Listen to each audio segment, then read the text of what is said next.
But I mean, again, he doesn't know who Gabriel is, right? Because he didn't come from an Abrahamic faith. The people of Mecca were pagan. Quran is mentioned, if this book was from other than God, they would have found in it many contradictions. If a book is without contradictions, that has no bearing on whether it comes from God or not. I've had phone books that are inerrant, but I certainly don't think God gave them. That we believe without understanding.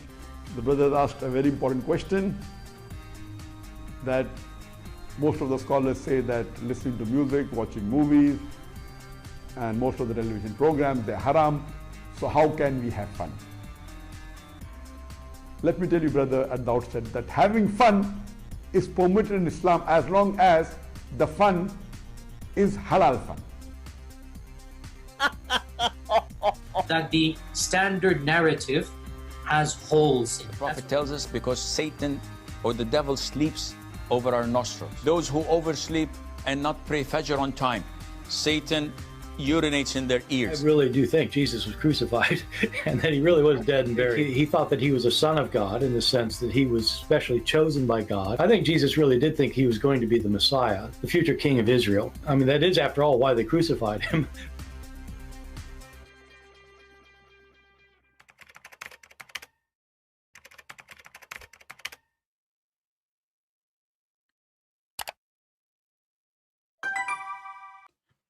Hello everyone, and peace of Christ all of you. I hope my voice came in good and clear. Please invite your friends, and if you are a Muhammadan, please invite your God, so he need to help you, because as you see, no Muslim can answer us and no prophet can defend you. He's dead. What we can say, we are the Christians, we are the one who follow the living God. His name is Jesus, he is the Messiah, he is the Savior, and you got nobody. Even you, Muhammadan, are waiting for the Messiah. I feel sad for you. You are not even waiting for Muhammad. Today our topic is about the ancient God Allah. You know, through history, there is many, they use God or religion to control people, to control the crowd, kings, priests, bishops, whatever you name them. Christians, non-Christians, doesn't matter. Religion is always used as a tool in order to control. When God, he did not create a religion, and he don't want us to follow a religion. God, he wanted us to follow him. Not to follow a bishop, not to follow a man, not to be deceived, not to be controlled. Muhammad, even though he is mentally ill, but he got a very simple idea. If I say God said, who is going to discuss with me? If I say I said, they would discuss with me.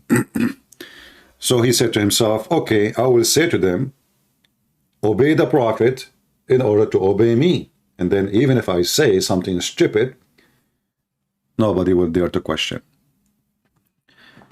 My Skype is open. If there is any Muhammadan would like to join us, feel free.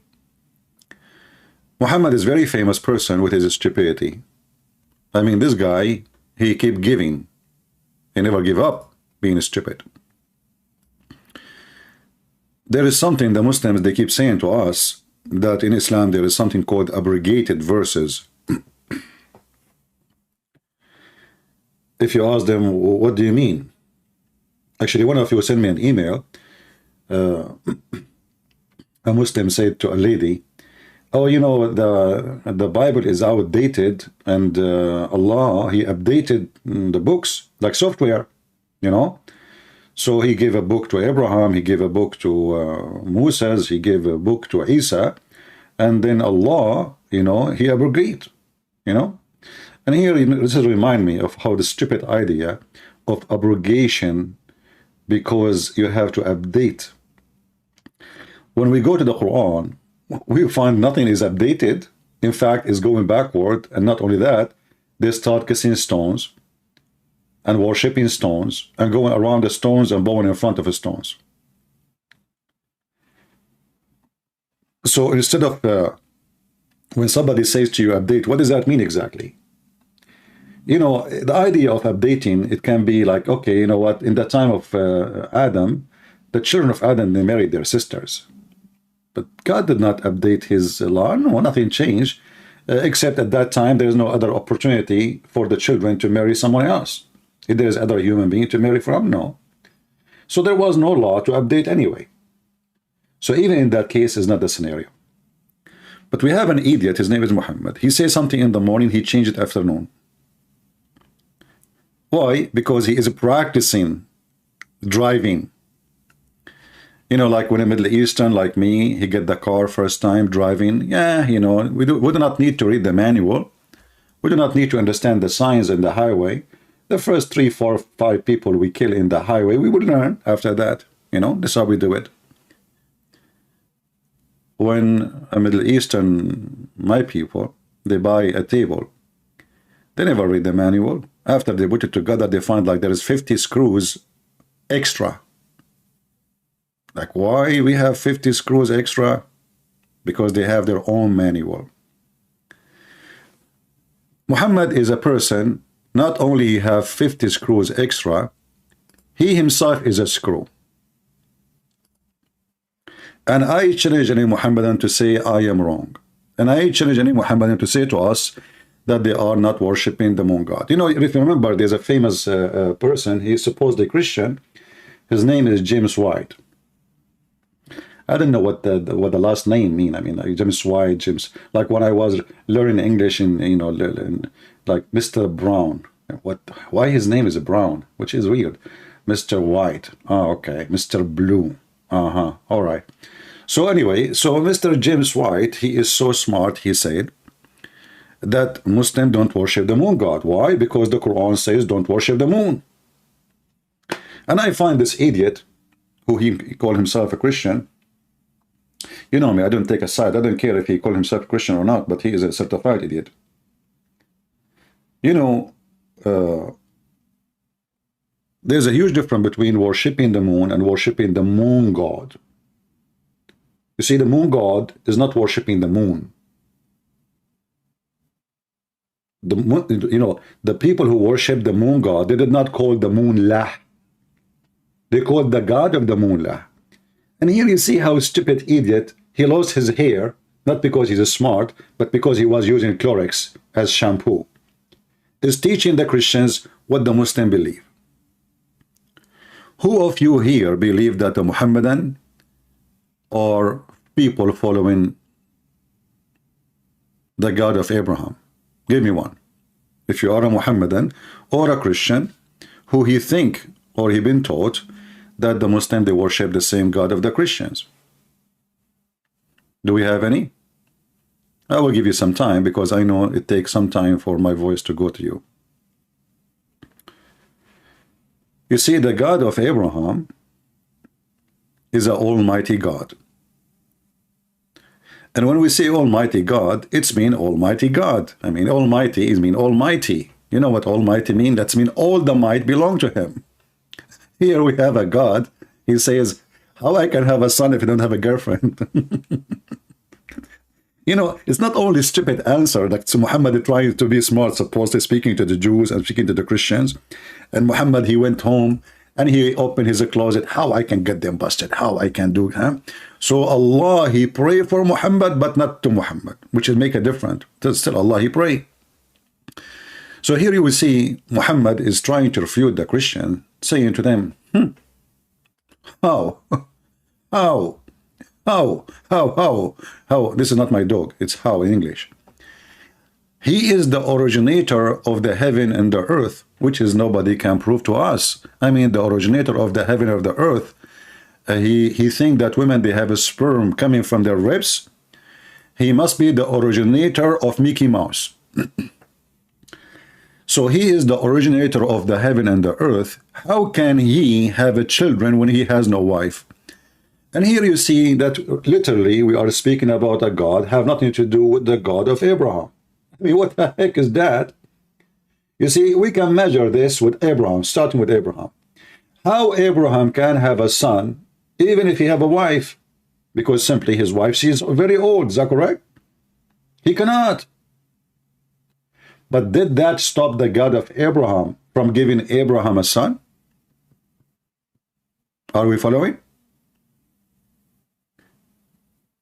Is that a problem for God Almighty, the God of Abraham? So Abraham and his wife, it's impossible for them to have a son. It is impossible. All of us, we knew that there is a certain age when the woman, she passed, that's it. You know, they don't make eggs. Very simple. And if there's no egg, you are wasting your time. So this woman, she is very old. The man is very old. You know, like I can live with the man because the man is still, he can, you know, depend in the man, you know. I remember my grandfather, he was 700 years old. Still, he was making babies. True story, by the way. We have no witnesses for it, but who care? You are in the Middle East. So the God of Abraham, he have no problem to do miracle. The God of Muhammad, la, he cannot have a son unless he have a girlfriend. And actually, the funny is the Muslim translation, they translated the word sahiba as wife, when in Arabic it says sahiba, which means girlfriend. I mean, even wife, he could not use it, sahiba. Allah don't like to be married.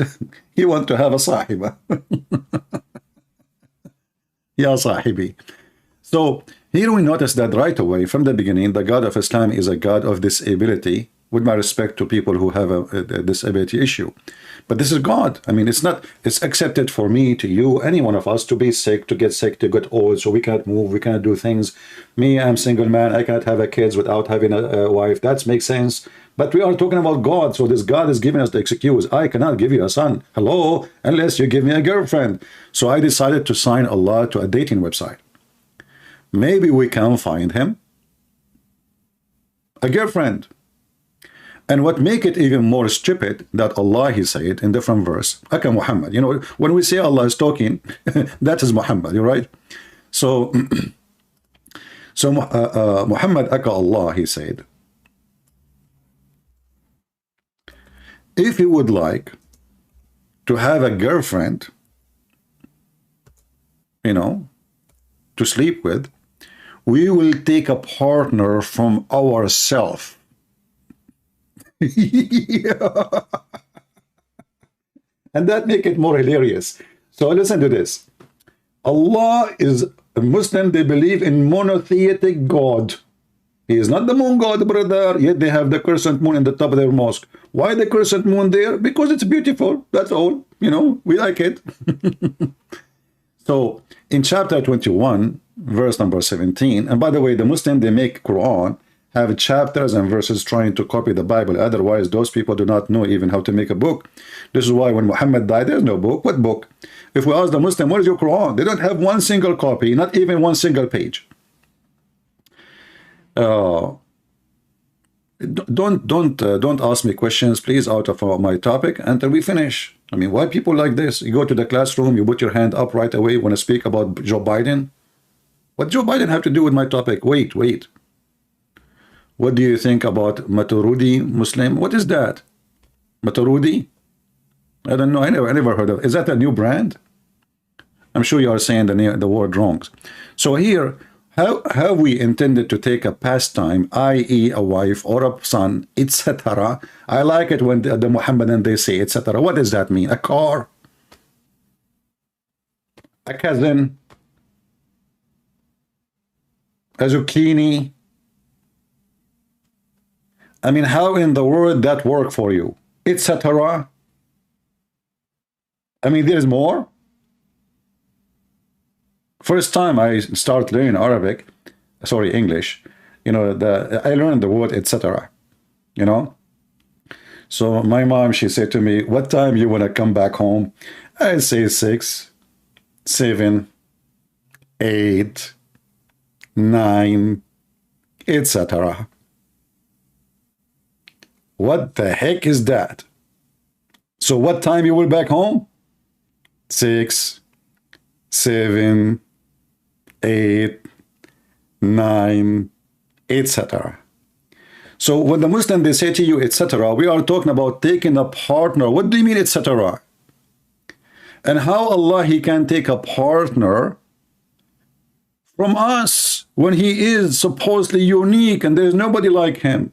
You ask any Muslim, you say to you, do we have Allah number 1, number 2, number 3, number 4, etc. They say, no, Allah is one, brother. Okay, are you sure? Christian Prince, I can prove it to you. Allah is one and He is the only one. Zakir Naik, you do not need to prove it to me. It's clear to me in the verse, chapter 21, verse number 17. It says, we could surely have taken it from us. Us who? Christian Prince.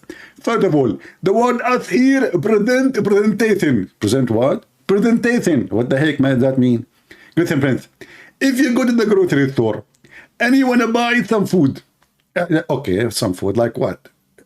Food there, Christian Prince. Okay, like zucchini. Exactly. Zakir, did you notice I choose zucchini? I noted that. Do you know why?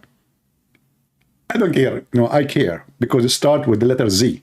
And you are zucchini and you are Zakir Naik. You idiot. It says with us, from us. So how He is the only one and He will take a partner from us? Is that a zucchini? If Allah is a zucchini, then He will take a partner from Him as His kind. That means there's many zucchini like Allah. Do you understand? So here we notice that Mr. Zucchini, aka God, aka Allah, aka Muhammad, he come with an idea that he is the only God. Everybody have to worship him. But then he want to take a partner. He will take it from us. Hey Allah, what do you mean? And until now, the Muslims are busy trying to explain. So you will find the Muslims saying, the scholars agree about, to disagree about what this verse mean. Like, what the heck is that mean? Etc. So we agree about to disagree. This is the agreement, you know?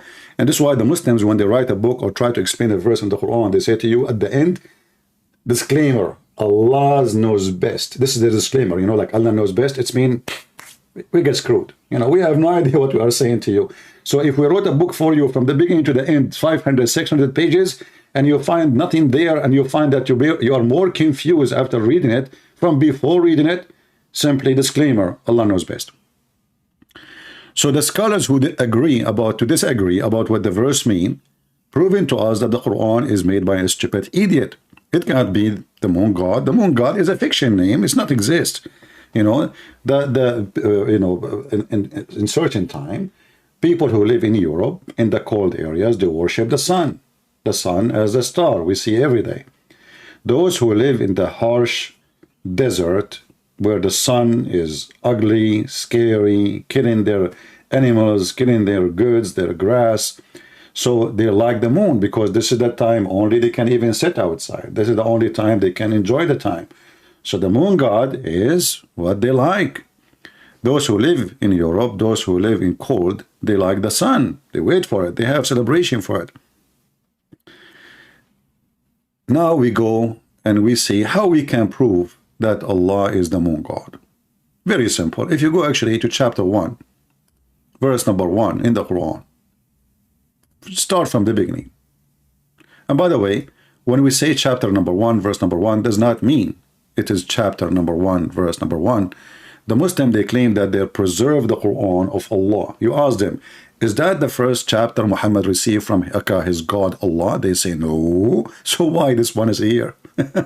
They say to you, the caliphate, he decided to put it here. That's a corruption. Even the Quran says that the one who changed the words from its location is doing corruption. So just moving things, right? Okay. Focus with me in the chat, please, people who they are here. Our chat is not for your chat. Our chat here for the topic. So if you are going to speak about different topic, I will send you free shipping and handling to the moon god Allah with no regret. Okay? So if you read with me here, it says, Bismillahir Rahmanir Rahim. Let us zoom in case you are not young like me. Next year I'm going to be 21. And maybe you have a short vision, so I'm going to zoom in for you. If you are young like me, it's okay, don't worry about it. You know, we sacrifice some time for those who have a bad vision.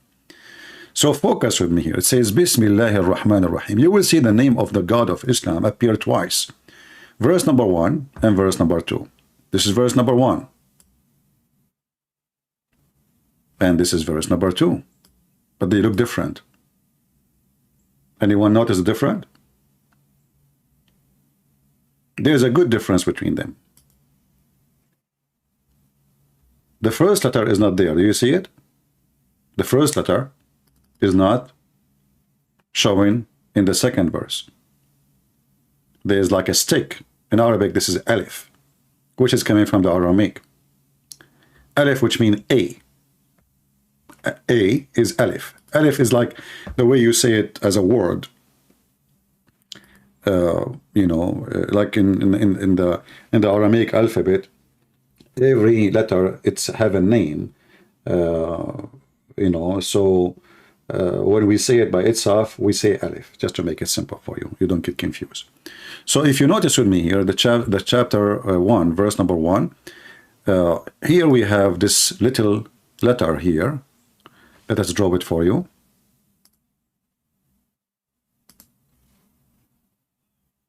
You see it? Actually, let me change the color. Give me a second. So here we have this letter, which is not showing in the second verse. Let us highlight the second verse. This is the word Allah. You see it? The reason for that, you can take letters out of any name if they are not part of the name. As simple as that, you know? And I think this goes for all languages in the world, maybe. So like there's letters we add. As an example, in English you say, the tree. The tree mean a specific tree. Al in Arabic present the, which is the same as the tree. But in fact, this is not about the Arabic, this is an ancient name. The ancient name itself, it was two words. Al, which is God, and La is the name of the God. So if you read the first name here, you will see it says Al-Lah. Al-Lah. Let us type it in the screen. Al-Lah.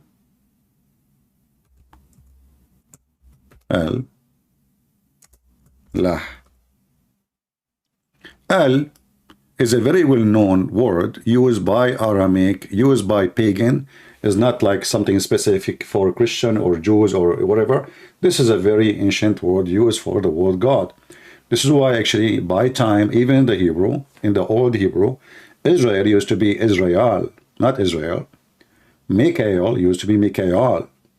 Ishmael used to be Ishmael. So Al was God. This is not a word for a specific God, it's a word for God. Which means it can be for pagan, it can be for the God of the Christian, it can be for any God. So Allah simply mean God lah. This is why we see in the first verse that is missing. Why? Because the second verse doesn't say Allah. The second verse says li lah. Li in Arabic mean two.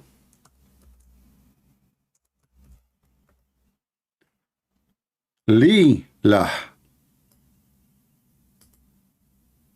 So verse number 2 saying Alhamdulillahi Rabbil Alameen. Alhamdulillah. Li mean two, equal to two. Like you say, thank to you. Two. This is what the two we are talking about. You know, I'm going to. Thanks to this doctor. Thanks to this nurse. Thanks to whatever. You know, thanks to your mother-in-law, because she made your marriage very fun, very nice. So Alhamdulillah, it says thanks to La, the word, the Lord of the world. The first verse saying in the name of Allah. So now we found the origin of the name, because now it's connected to other letters. All of you think that the name of the God of the Muslims is Allah. This is what everybody says, but the fact this is not true. Allah is a complex word. Two words merged together. Al, which is God, which is later in the Hebrew became El, you know, Mikael, Israel, etc. Did I say etc.? Yeah. So we prove now the origin of the name of the God of Islam. Now, actually, if we go in the word al, which is presenting the word God, it can be appearing in the beginning of the word. Just take a note of that. Or it can come at the end. As an example, when we say Mikael, this is at the end, right? But there is many words. The word el appear in the beginning. So this word can be movable between the beginning or the end. It can appear at the end. It can appear at the beginning. This is why we see the Muslims. The Quran says Jibril, El. So the Quran is mixing between the two languages, the ancient Aramaic and the new Aramaic, and the new Hebrew. So Jibril have El at the end, which used to be Al long time ago in the ancient time. And actually this is where the name of the God of Islam is coming from. It's coming from the ancient time. It's not a new name. It's not a new God. It's a very, very ancient God. Go way, in history. You can go a little bit search in the Prophet Google, peace be upon him, and you will find a lot of articles written about it. Now, if you go actually to other God, let us take a screenshot of this one. You can do the same on your side, because we want to clean the screen here so we can go to different verses.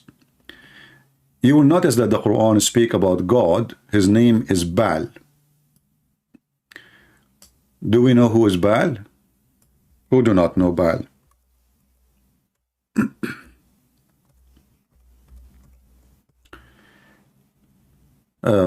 Let us introduce Mr. Baal for you. There was always competition between gods in the old days. Those people who worship nature and they're afraid of the nature, they have gods for the nature, seen around them. So in chapter 37, verse number 125, it says, Allah supposedly talking, Akalah. And here you will see, by the way, the Muslim, they lie in the translation. You see the bracket? This does not exist in the Quran. So, will you call upon Baal and forsake the best of the creators? You notice that the word Baal end with al at the end. There's Baal, Baal, Baal. Al. That is God. So Ba is the God, El is the word God, the name and the God merged together. The word God and the name merged together. So what this verse is saying to us, that there is God, his name is Baal, he is good, he's powerful. But would you forsake Allah, the best of the creators? That means the Quran in this verse here says that Allah is a creator and he is the best of the creators, and there's many creators. You see, if you think about it, the one who made this verse is an idiot. Because how you are trying to convince people that Allah is the originator of the heaven and the earth, and then you say that Allah is the best of the creators. When the Quran speak about not to worship the moon god, Muhammad at that time, he lived between the Jews, not the moon god, the moon. He already lived between the Jews. And in the Old Testament, we have many statements, many verses against that. As an example, in the book Deuteronomy, chapter 17, verse number 3, 4, etc. Or chapter 4, verse 19. So the Old Testament speaking clearly about not to worship the moon, the stars, the suns, etc. Those who follow those gods are going to go to hell. Muhammad, he copied some from the Jews, but he forgot in the same time that he copied the Arab God in every aspect of this God, Allah. In certain time, Muhammad, he was trying to make himself sound like a Jew, act like a Jew, pray like a Jew, dress like a Jew, eat like a Jew. But when the Jews rejected him, Then Muhammad, he decided to wash his hands from anything have to do with the Jews, and he went back to his roots, which is Allah, the moon god. You ask the Muslim, they will say to you that Muhammad, he was praying in the direction of Jerusalem. And we ask them why. Why he want to pray in the direction of Jerusalem? Did Allah say to him, pray in the direction of Jerusalem? No Muslim, they have no answer. And then suddenly Muhammad, he switched to worship the God Allah, praying in the direction of the Kaaba. But if we do a little investigation, we will find that the one who made Muhammad switch the direction, or the one who gave him the idea, it was Umar ibn Khattab. Umar, he created tons of verses in the Quran, including the hijab. So if we go to the hadith here, hadith is what Muhammad said or his companions, and Muslims, they follow hadith more than the Quran.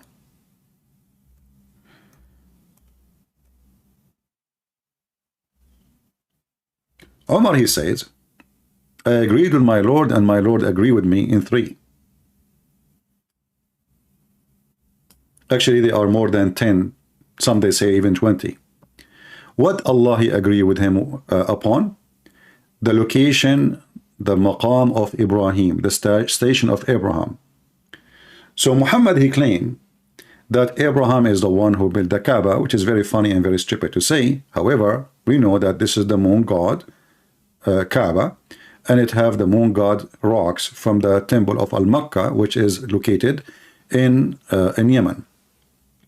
But here you notice that not only Muhammad is a prophet, receive inspiration from Allah, we have another prophet in Islam, his name is Umar ibn Khattab.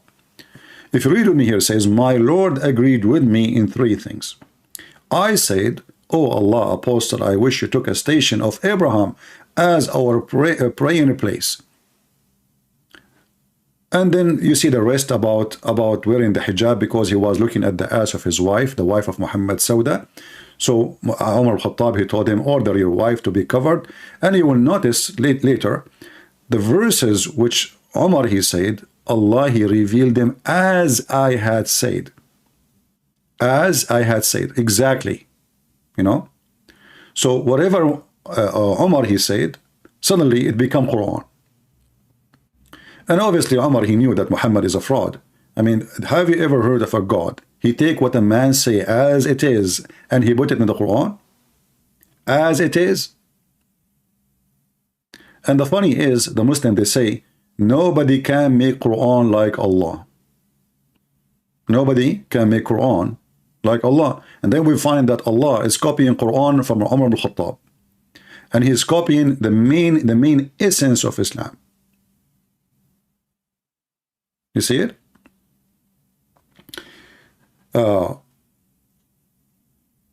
So the station of Abraham, according to the Muslims, is why they pray. So they will say to you, well, how we are worshiping the moon god, and we are praying to the station of Abraham. But then we ask ourselves, if there is any reference in the world exist for the Jews. You see, the Jews and the Christians are not too much in love, you know. I mean, there's a long history of enmity between both, if we can say. So how come the Christian and the Jews agree that Abraham never went there? And how come books written before Muhammad exist, they never mention that Abraham went there? I mean, you see, I can say after Muhammad came, maybe somebody don't want to show, but we are talking about books written way long before Muhammad is even exist. Nobody mentioned that Abraham was there. Muhammad, after he, you know, he found out that the Jews are not accepting him, the Christian will not accept him, and he decided to do like ethnic cleansing or regional cleansing, like the filthy Putin.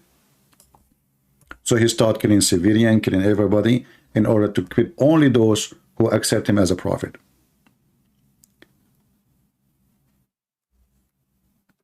If you remember, he said, if I become victorious, I will not let anyone live except, especially the Christian and the Jews. I'm going to kill them all. I will expel them or kill them. So if I am victorious, I will not allow anyone is a Christian or a Jew to live in the Arabian Peninsula, except Muslims. And this is why I find that Putin, he is too much in love with Muhammad, and he like to be a criminal like him. You know, this is why he's trying to kill as many as he can from civilian.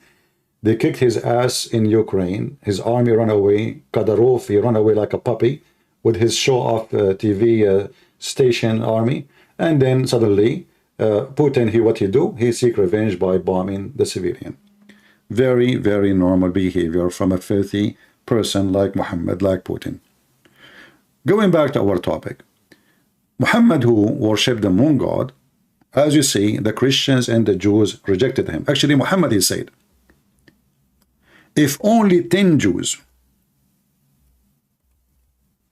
only 10 accepted me as a prophet, the whole Jews will accept me. So the Muslim here, they added between two brackets, the prophet said, had only 10 Jews, between two brackets, they says, among their chief. You stupid idiot, what chief? What chief? The prophet said, only 10 Jews. He didn't ever mention the chief. But they want to tell you how we can fix this issue. Not even 10 Jews accepted Muhammad. Not even 10 accepted Muhammad. Here you need to ask yourself why. The answer is very simple. Muhammad is a pagan man. He's worshipping the moon god, and he failed in every aspect of what he claimed to be a prophet. If you go in the Quran, you will see people, they keep saying to him, how come you don't have just one sign? Just one sign. Can't your God make one sign? I mean, we are not asking you for 100. Just one. We will find this all over the Quran. And we cannot find anywhere in the Quran Muhammad making a miracle. The Muslim, they say to you, oh, the Quran mentioned the moon splitting. The Quran never even mentioned that Muhammad did a miracle, including that chapter. Go read it. Actually, that one is additional proof that Muhammad is a fraud, because the same chapter says Muhammad have no miracle. If you read what the Quran said about Muhammad, he failed.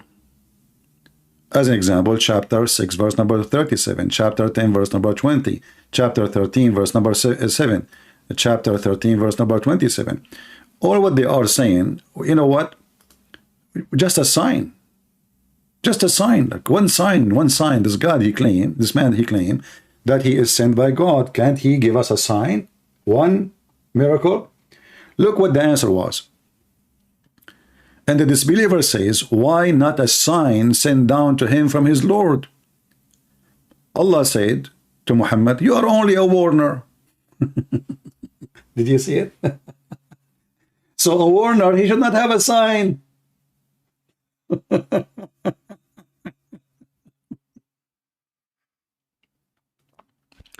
It's like, you know, you are a guy who sent, the postman. You know, a postman, you deliver a letter, the guys, they say to you, oh, this letter from who? You say, I don't know, I'm just a warner. This is a letter coming to you, you know. But this is not what the Quran is saying. The Quran is saying that Allah put conditions, that nobody should accept a messenger unless he make a sacrifice and give it to God, and God accept it. If you go here,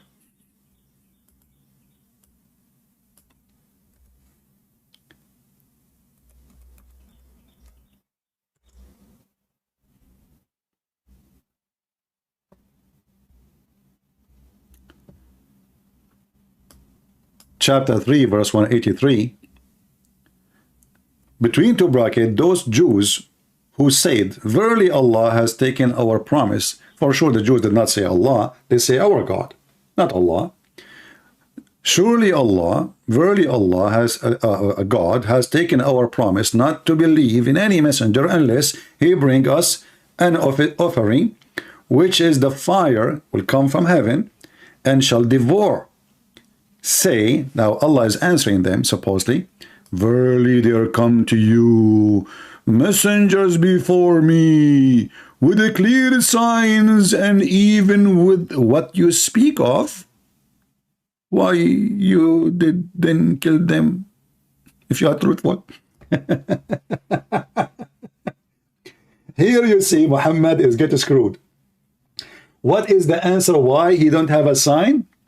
Well, before me there is many messengers, they come to you as you are asking, but this is not what they are asking. The stupid Muhammad, he forgot that he just confirmed that Allah, he made a condition. Read carefully, it says, the Jews said, verily Allah has taken our promise not to believe. Muhammad, the idiot, he did not say, oh, Allah did not ask you for that. He confirmed it. So how Allah, he made him promise not to accept a messenger unless he have a sign, and then Allah, he said to them, well, I sent you before, you did not accept them and you killed them. And then we asked the Muslims, can you name for me one messenger of God the Jews they killed? Any Muslim can name for me the messenger of God which the Jews killed? Any Muhammadan? What now? You will say Jesus? Hey Abdul, any help? Allah is in trouble. Huh? Which one? The Prophet, or it says here many of them. You see, it's not even one. You kill them. You kill them. Do you see it? It says kill them. Not one, not two, not three. So who is the messengers who the Jews killed them? If the Muslim, they say Isa, well, that will get Muhammad busted. And still that will not fix the problem. Because according to Quran, Isa was not crucified, right? So that is stupid. Secondly, even if they say yes, it says them. Who? Like who? Name them. You know, this God in the Quran, he have time to speak about the ant speaking to the other ants. She told them to hide because Solomon is coming. He will crush you, but he don't have time to tell us such an important event. The Jews killed many prophets. What their names? So Muhammad, because he have no ability to make a sign, he is a false messenger. He have a false sign. He have nothing. And then we open the books of hadith. We will find tons of miracles. As an example, Muhammad, he converted the lizard to Islam. There's a hadith says that when Muhammad, he walked, the trees say, Assalamu alaikum. All the trees. Thank God. Muhammad don't live in Amazon. You can imagine how much noisy will be Amazon because Muhammad is walking by. All the trees saying, Assalamu alaikum, Prophet. Assalamu alaikum, Prophet. Rocks, they say Assalamu alaikum. So, you know, if Muhammad is really a prophet and those are true stories, then the Quran should say, well, here we go. You know, Muhammad have tons of miracles. Are you blind? But the Quran confirmed that Muhammad has zero miracle. And the only miracle, Allah supposedly, he asked the Jews not to accept any messenger except the same miracle of Abraham. You remember? The same miracle of Abraham. Not only that, the same miracle of Adam. The Muslim believe that the first one who gave sacrifice, it was the children of Adam. If you remember the story, that Adam, he used to have kids, and his wife Eve, she used to give birth to twin. One boy, one girl in the time. And then one twin, the girl, she have a cross eyes. So now the two brothers, they don't want to marry that girl. You know, they are fighting about the one girl who have nice eyes. This is according to the Muslim story. Don't ask me. Don't tell me where you got the story from. Muhammad, he come with a lot of stories. So now both of them, they don't want to marry the one have a cross eyes, and they want to marry the women or the girl who have nice eyes. So how Allah, who is going to decide who is going to marry this girl? So Allah told Adam, tell them to give a sacrifice, and the one I send the fire to devour the sacrifice is the one who will marry that girl. So this is something Allah He practiced all the time according to Muhammad. And here you see how Muhammad is mixing between the moon god and the God of Abraham. So, and this is what make it confusing for many. How we say that Muhammad is worshiping the moon god, and then we find Abraham, we find Moses, we find Adam, we find what a lot of names. Simply all of Islam is a story in names. This is why if you ask Muslim what Adam mean, they do not know. What Abraham mean, they do not know. Okay, what Isa mean, they do not know. Okay, what Moses mean, they do not know. Why? For Muhammad, when he moved and he lived between the Jews, he started learning stories. So he started merging the stories of the Jews into his cult or his pagan religion, worshipping the moon god. And that what make it very confusing for some naive, especially in the West, who they think really that Muhammad is a prophet and he worshipped the same God of Abraham.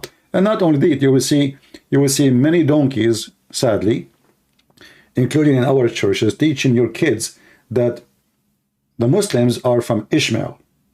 When the Bible itself, if you go in the Old Testament, you will see that the Bible says that the mother of Ishmael, she took her son and she married him to an Egyptian woman. So you ask those idiots where they got this from. How in the world you come to the conclusion that Ishmael is the son or he's the father of the Arab, when the Arab was exist before Ishmael? Stupid people. What we can say? Copy paste. Now,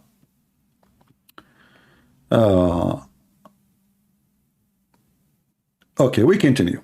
So here we see, do we have any Muslim would like to talk to us?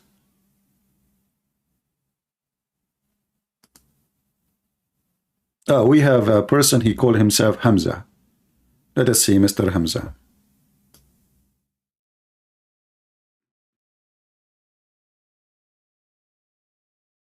Give me a second.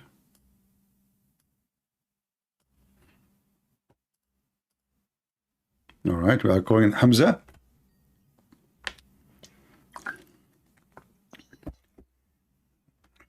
I know he is a kid. This is why his microphone is muted. It is a Muslim. He is spitting. They cannot debate me. Nobody heard you, by the way. You know, I know that Muslims, they are not the quality who they can call and speak nicely. He is spitting. You know, are you spitting in the Quran? What we will do now?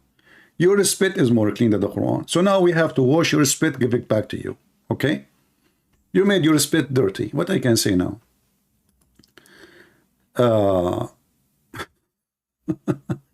They cannot debate me. So he's spitting. You are really powerful, man. Your spit is so powerful. You remind me of the story of your God Allah, where he said that the reason we have a belly bomb because Shaitan, he want to spit at Adam, but he did not hit his face, he hit his belly. And this is why we have the belly bomb. I mean, scientifically explained. It's true. It's true story. Prophet Muhammad, he knew everything. So the reason many people are confused about this, because the thief Muhammad, when he lived with the, Muhammad is a person who changed to adopt. If you go in the Quran, you will see Muhammad even claiming that those who worship the stars, the Sabian, anyone believe in Allah is going to go to heaven, including the Sabian. But the Sabian, they worship stars. They believe in creators. They believe in many gods. So if you read with me here, it says, chapter 2, verse number 62, surely they that they believe, and those of the Jews, the Jewry, the Jews, they became the Jewry. Oh, okay. Hey, Jewry, how are you doing? And the Christians, and those Sabians, and who believe in Allah.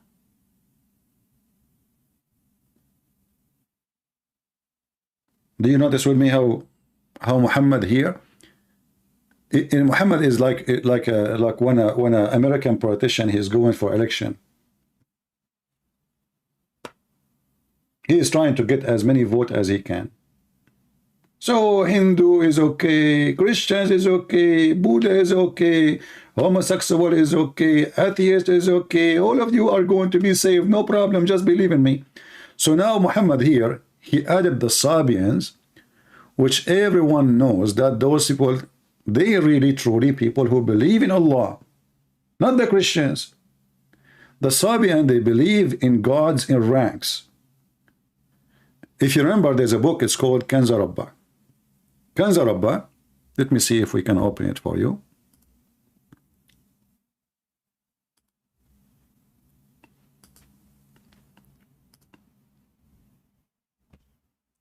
Kanza Rabba, which is a book mean, Kanz mean treasure, you know. Rabba is coming from the word Rabb in Aramaic, which is mean God. So the treasure of God. Let us see if we, I don't know, because I formatted my computer not long ago, so I don't know if I still have it. Kanza Rabba, maybe I don't.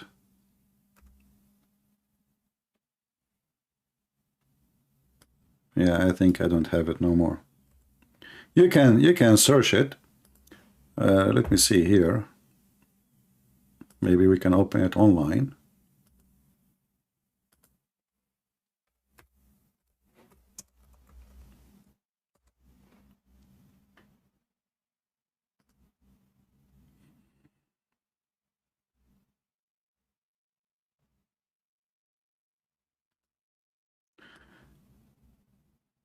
Yeah, actually here, I want like, I prefer to have the book.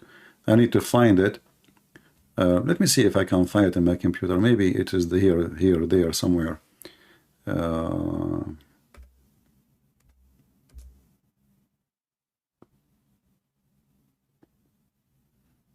No.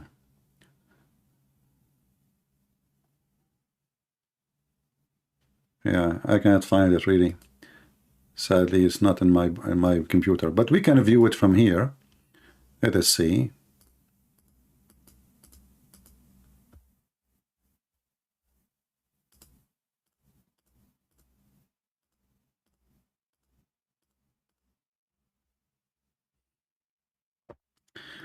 This is the book. It's called Kanza Rabba, the book of the Sabian. And if you go actually check out what the Sabian they believe and what they practice, you will find Muhammad, he copied a lot of things from them. Actually, the Sabian, they believe that the God of the Jews, Adonai, is the devil. Why? Anyone knows why? What is the reason why the Sabian, they hate the God of the Jews? Adonai is the God of the Jews, who is the devil. Why? Because he is the one who killed and destroyed the army of the Pharaoh. The Pharaoh himself, the Sabian believed the Pharaoh himself was a Sabian. Sabian, they used to be one of the major religions in the Middle East. Very popular. And actually even the moon god temple, which is in Mecca, Al-Makkah in Yemen, is built by the Sabian. So this is the book of As-Sabian, as you see in the front of you. And you will notice how Muhammad, he copied very much, even the way he say things from them. You know, Kanza Rabba, هو الحي العظيم البصير القدير العليم العزيز الحكيم وهو الأزلي القديم الغريب عن أكوان النور. So you will notice, anyone who speak Arabic, you will notice right away that it's the same way of speaking, and Muhammad even copying exactly same words. So you will notice here, as if you are reading Quran, like if you are a person who do not know Quran, you know, you not know what you are reading, you think this is Quran, this is really Quran. So Muhammad, when he promised the Sabian to be in heaven, you need to ask yourself, the Sabian, they believe that the God of the Jews as the devil. So how the God of the devil, I mean the God who is the devil is the God of the Jews, and the God of the Sabian both suddenly became same one God? It doesn't make sense. In the book of the Sabian, it says that Adonai, the devil, he ordered his followers, the Jews, to do circumcision, an act of evil. So for the Sabian, circumcision is an act of an evil coming from the God Adonai, who is the devil according to them. And then Muhammad, he copied that devil teaching from the Jews, which is supposedly the circumcision. Now, for sure, Muhammad, he have his own stories, that as an example, that when Abraham, he did circumcise himself, he did it himself by using an adze, which is very normal. I'm assuming at that time, excuse my language, that Abraham, his private part was very long, and there's no way Abraham will miss.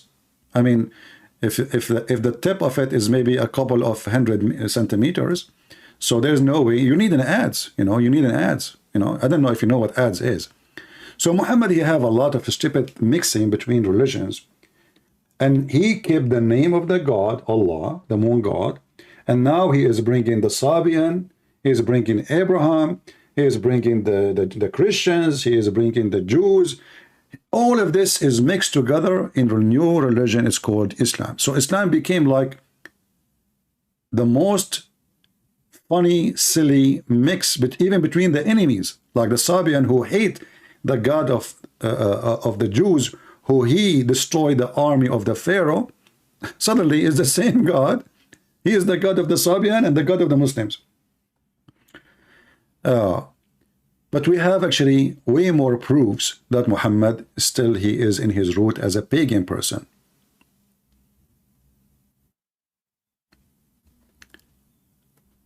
If you go in the Quran, actually, let us go to the Hadith.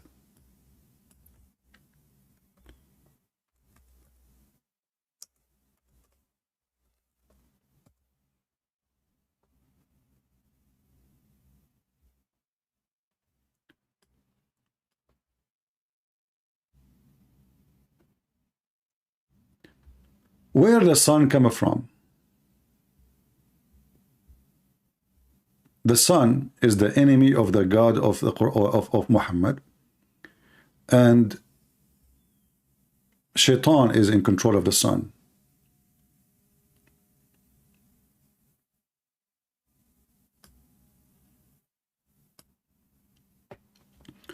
Muhammad, he claimed that if a Muslim, he woke up and already the sun is between the two horns of Shaitan, which means already appearing, he should not pray no more. If we ask the Muslims, why? No Muslim can answer.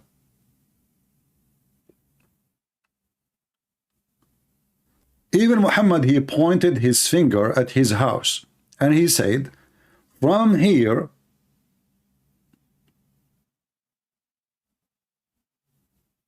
the horn of Shaitan, the sun, is going to come.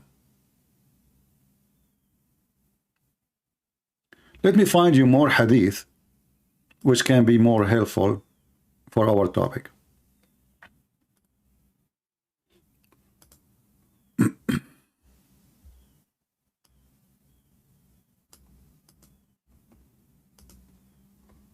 Let us see.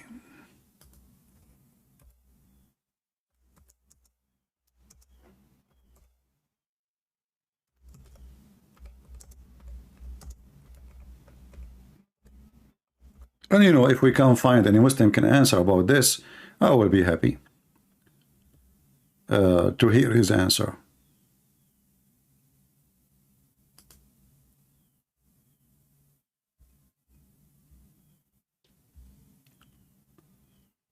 Let us see.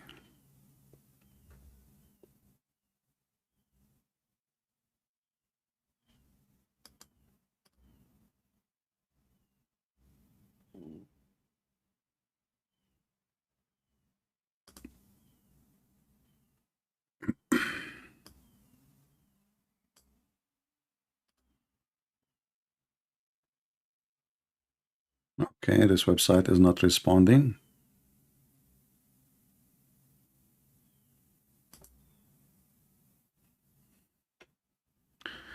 Let us see this one here.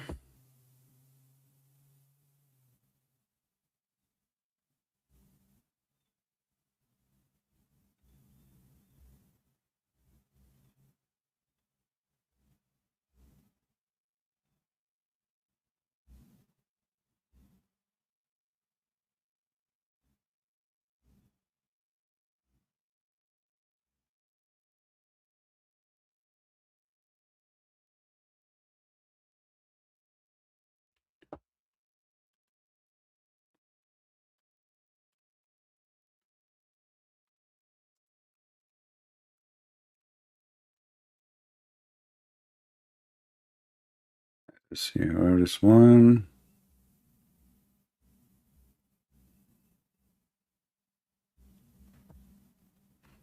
Let us see this one. That will help. And here you see Muhammad. He is mixing between his old previous belief and what he learned from the Jews, and but from time to time he have to go back to his roots. He reported that Allah Messenger saying, this is how hypocrite prays.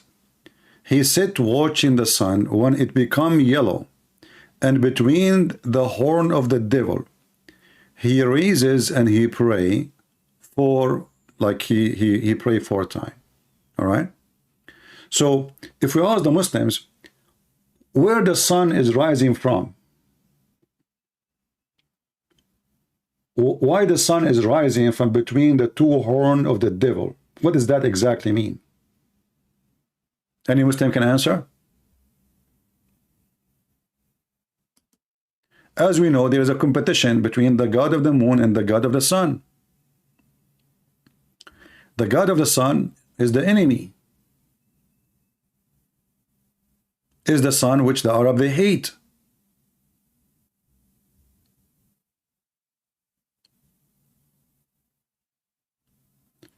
All the evil the Muslim they will see is going to come from between the 2 horns of the devil, where the sun is coming from. So who is the one in control of the sun? Is the enemy god, the sun god. Who is the one in control of the good, or the good god? The one who controls the moon. That's why we'll see Muhammad never speak negative, and he never said that from the moon the devil will come. If you read with me here, this hadith, according to Muhammad, the sun rises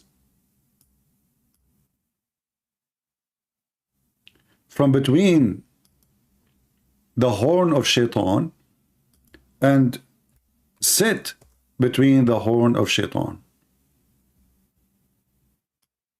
It says here, the sun set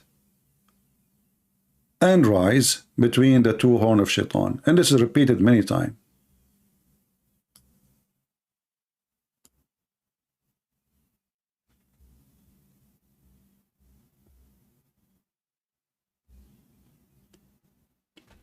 This is an old belief the pagan Arab they believe in, because they hate the sun. The sun is their enemy, is the one who killed their crops, is the one who killed their animals, is the one who killed them with thirst, no water, no rain, heat. The moon is the nice one who they always sit and enjoy the time, saying poetry, looking at the sun. And then we will find in the Quran the following, that Abraham himself, he worshipped the sun and he worshipped the moon.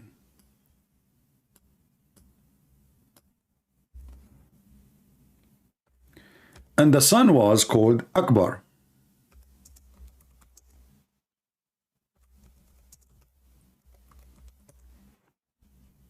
Chapter 6, verse number 78. When he saw the sun, supposedly this is Abraham. So in verse number 77 or 76, you can read it from 75, that Abraham, he saw, he is looking at the sky, looking and wondering, So he saw the moon. So he liked the moon. He said, this is my God. And then when the moon disappeared, he says, I love not those who disappear. Verse number 77, actually, sorry, here, verse number 76 is about planets or stars. We do not know what they are. Verse number 77, he saw the moon. Same, the moon disappear, so I don't like those, who disappear. So he worshiped him for some time. Then he saw the sun, and then he said, this is my God, this is Akbar. You see, the Muslim, they translate the word Akbar as a greater, but Akbar does not mean greater, really. Why? Simply, in Arabic, there is a way to use the language. Akbar can be even about age. It can be about value. It can be about size.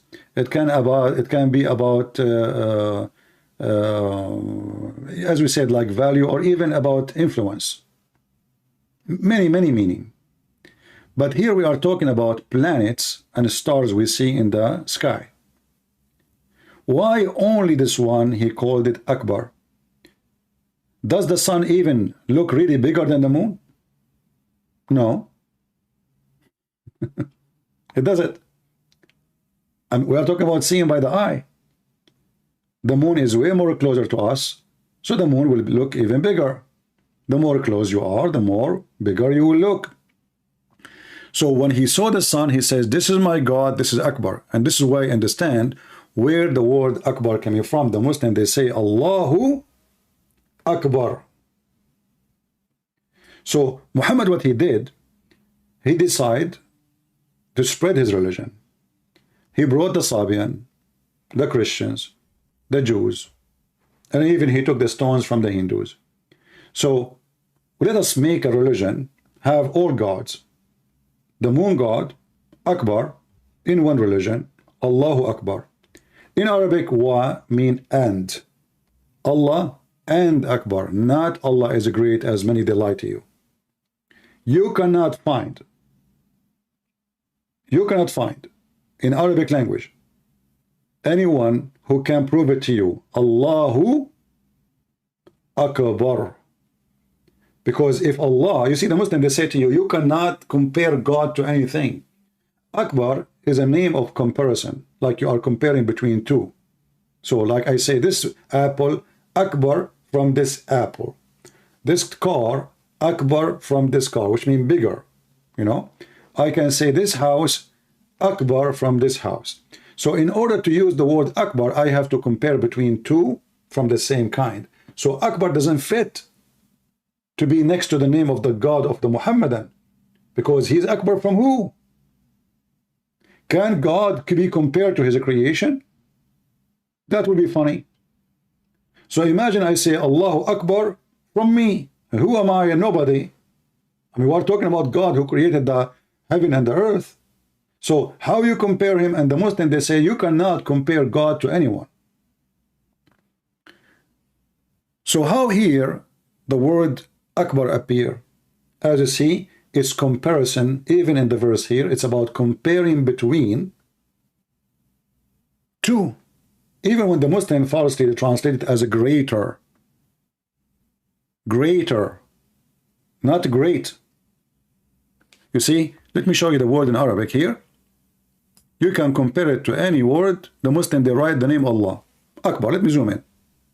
So why in the translation says greater, doesn't say great?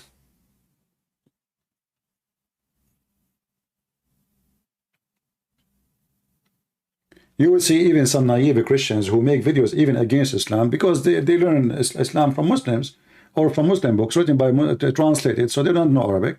So they say, oh, Allahu Akbar mean God is great. But Akbar does not mean great. If we will use it as a great, mean a greater, then the sentence is missing. You have to continue. Greater than what? You know, if I say this guy is bigger than what? Then who? You're going to just say bigger and stop. But because it was meant to be a name, Akbar is the name of the God, which is the sun God. And this is why you see only when Abraham, according to Muhammad, only when he saw the sun, he used the word Akbar. He said, this is Hada Akbar. Hada means this is Akbar. He is giving him a name. Or he's giving the sun a name. This is Akbar.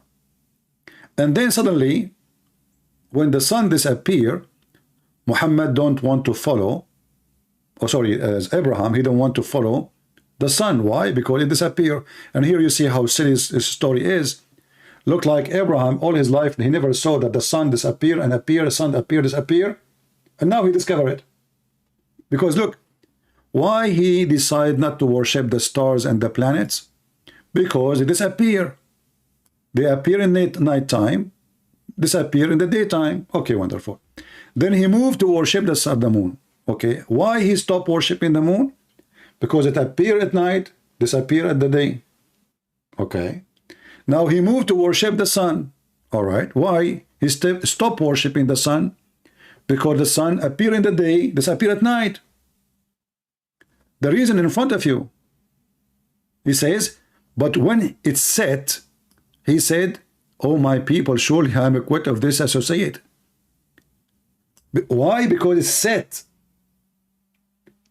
And here you ask yourself, is it possible that Abraham, a growing man, he never noticed that all of them are the same, they set, they appear, disappear, appear, disappear? Maybe Abraham was inside the box, he never saw the sun setting before. He never saw the day and the night before. So the whole story is a stupid story. But the important for us that Abraham, he says, I am Hanif. And the Muslim, they copy that word because they do not understand what the word Hanif mean. Hanif mean pagan. Every Muslim, he says, I am Hanif. How's that?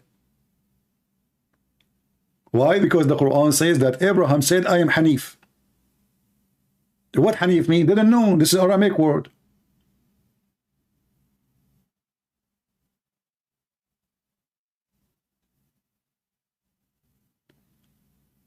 So the Muslim, they start saying, we are Hanif. And I am not min al-mushrikeen. But look what happened here. He is not from those who associate with God. Which God?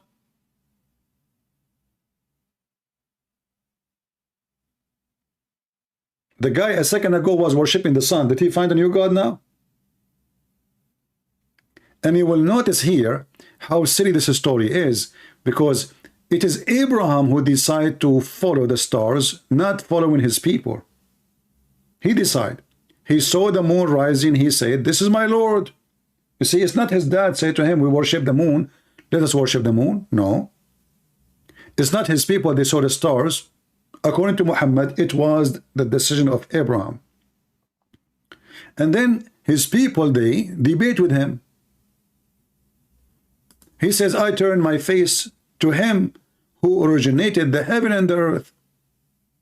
Okay, who? Until now we do not know. And then his people dispute with him, and he said, do you dispute with me concerning God? Translation is false. In Arabic it says, concerning Allah.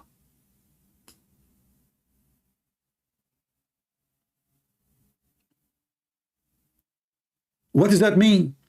That means the Sabi'an, they worship Allah.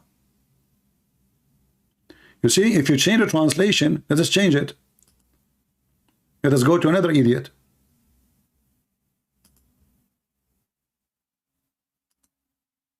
Do you see it?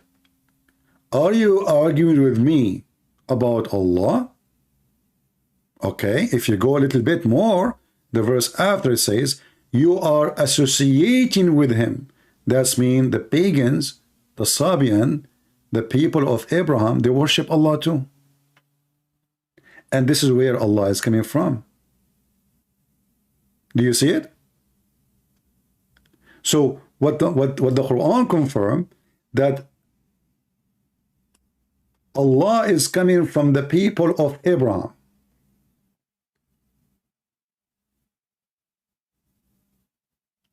But the people of Abraham, they worship stars. So how they worship stars and Allah is their God too?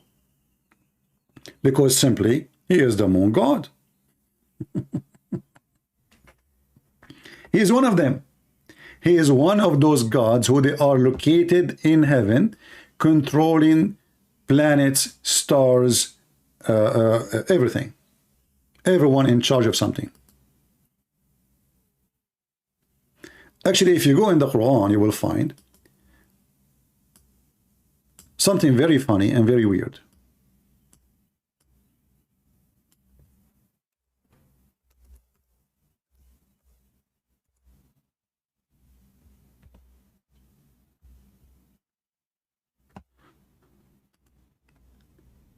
The moon god is the one who controlled the moon. Why is called the moon god? Because he is in charge of the moon. The moon, his favorite planet, his symbolic. Like, you know, every nation in a country, they have a symbolic. Some of them, they have a dove because they have too many doves. Some of them, they have a flower because they have too many of this flower, so it became symbolic for them. Some, they have an eagle because they have like the American eagle. So the symbolic of the God of Islam is what? Is the moon.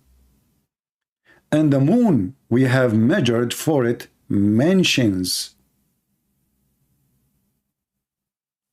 According to the moon god Allah, the moon move from point A to point B to point etc. He have 12 houses.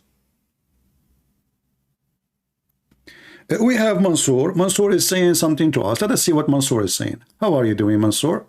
Why you don't call me Mansour? Guys, why Mansour don't call me, honestly? Anybody can tell me why? Call me Mansour. I will be happy to hear you. Look, Mansour saying to us, why you don't take tafsir? Okay, Mansour, do you accept the tafsir if I show you? Do you promise me if I show you tafsir right now on the screen? Do you swear by Allah that you will accept whatever tafsir says? Or you will say no? I'm waiting for the answer. Guess what Mansour will say? He will say, no, I don't accept all tafsir. Just wait, I'm waiting for him. Mansour, do you accept the tafsir I will show you? Do you accept any tafsir I can show you right now? Do you accept or not? Do you swear by Allah that you will accept any tafsir?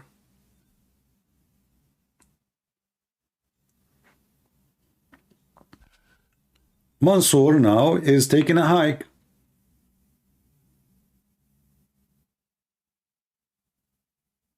So if I show him Ibn Kathir explain how Allah make the women have a sperm coming from her ribs, he will say Ibn Kathir, he's a human.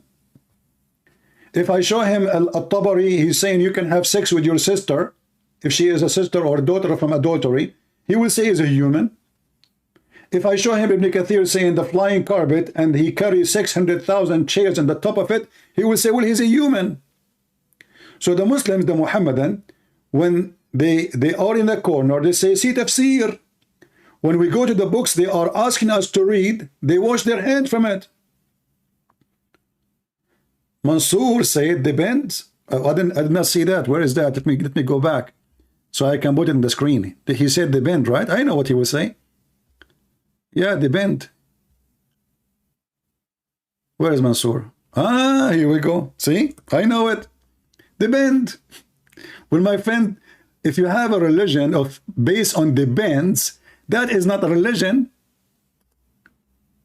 I mean, have you ever heard of such a religion?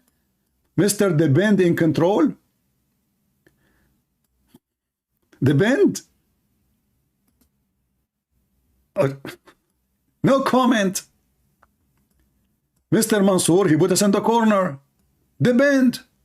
I mean, it's obvious. So what we do? Depend. If we like it, we agree. If we don't like it, if it's embarrassing, we say we depend. So a second ago, you asked me to show tafsir. A second after, he says depend. I don't want to give interpretation myself. Why you don't call me and give me the interpretation? Go ahead. Mr. Depend. So do you see why this is not even a religion? Have you ever heard of a religion? People cannot even understand their book. Do you accept all Bible interpretation yourself? First of all, my friend, if the Bible need interpretation and we cannot understand the Bible without interpretation, that's mean we do not understand the Bible, and that's mean God, he failed. Interpretation is made for those who have low knowledge, not those who have knowledge. So somebody, he don't have time to study, he never been in school, so he read, he don't understand, he don't know the background, he don't know the history. This is why interpretations exist. But you Muslims cannot understand a word, even the simple one. And when we show you the interpretation, which is supposedly made by your scholars, you say, we don't accept them.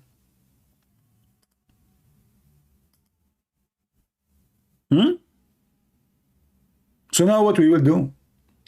You could not correct me. You could not prove me wrong. You did not dare to call me. And now you deserve the name potato. Let us continue. So here you will see that the God of Abraham, the Muslim Abraham, which by the way his name is wrong. Muhammad in one time he says Ibrahim, in other verses says Abraham. Is it Ibrahim or Abraham? The guy, he can't repeat the name twice. So in the moon we have measured, for it mentioned, what mentions? According to Muhammad, because he is following the Greek mythology, pagan mythology, that the moon have houses, and he moved from place to place. Every month he sleep in different place. How many places? 12 mansion, 12 villas.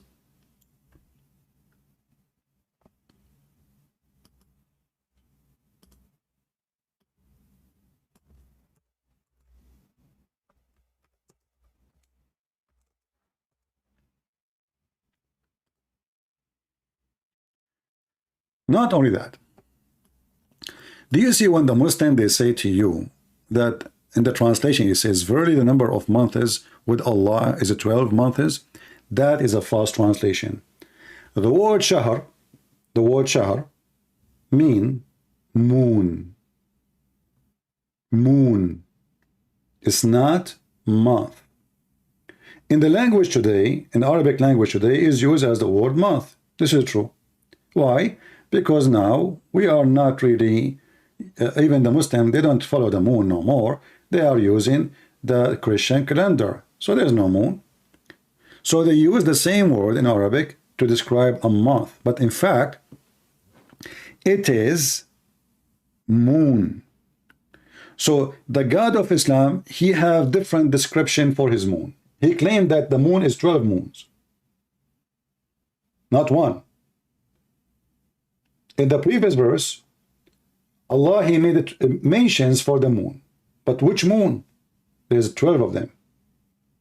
So when you read here with me, it says, verily the number of months with Allah is 12 moons, not 12 months. You can go right now, open any Hebrew dictionary and search for the word shahr. Shahr mean moon. Shahr in Aramaic, in Arabic, in as I said, in Arabic today it's used as a word month, but shahr mean moon. How we can prove it? We can prove it from the Quran. If we go in the Quran here as an example,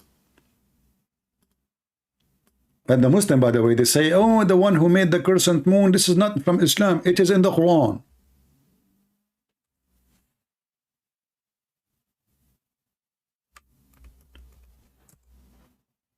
It is from the Quran.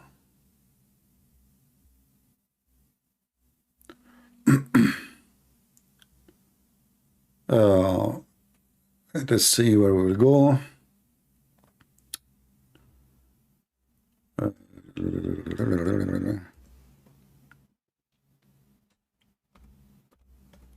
All of us, we knew in the month of Ramadan, the Muslim, they wait for what? Anyone can tell me? What the Muslim wait for? They wait for the moon. Which moon? If you look at the translation in front of me, you will see here something very weird. Whoever of you witnessed the month, how you can witness the month? What does that mean? Can we skip it, not to witness it? You know what I mean? You know, witness is about you being presented there in the time of the event. What do you mean witness the month? Obviously, this is false translation. In Arabic, it says, فَمَنْ شَهِدَ مِنْكُمُ الشَّهْرِ.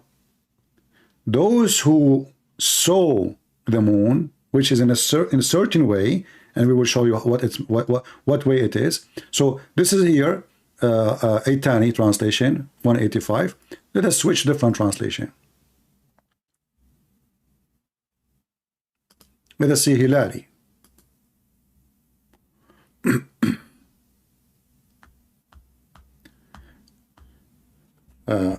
You see, always, where we go, what happened? All right. Read with me carefully. This is the Muslim translation, Muhammad Hilali and Khan. Here they translate the word shahr as month, but we told you it's not a month, it's a moon. And we will prove it to you from exactly same translation. The moon of Ramadan is in which was revealed the Quran. Now, what is the connection between the Quran and the moon? There's a connection. The Quran revealed when the moon in a certain look. What is that? A guidance for mankind, a clear proof for the guidance and certain between the right and the wrongs. So whoever of you sight, you see how they change it now? But this is the same word, shahr. In the previous translation says, whoever of you sight or witness the month. You remember? Here it says, whoever of you sight between the two brackets, the crescent moon, the first night. Do you see it? So Islam is based on what? There's a God. He have a 12 moon. And there's one of them is the crescent moon.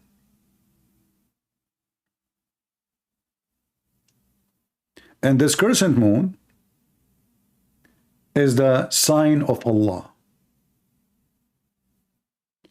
Whoever of you witness by sighting, you have to sight it by eyes, the first crescent moon, that is the moon of Ramadan, not the month of Ramadan.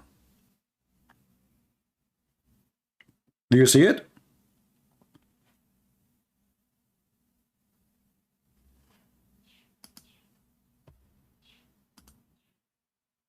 Guys, do you understand what I'm saying?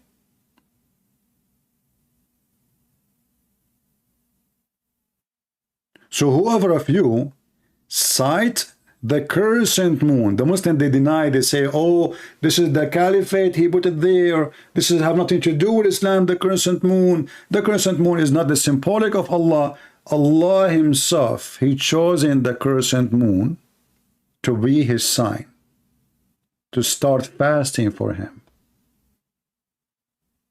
It's in the front of you. So the word shahr does not mean month, as the Muslim translate here.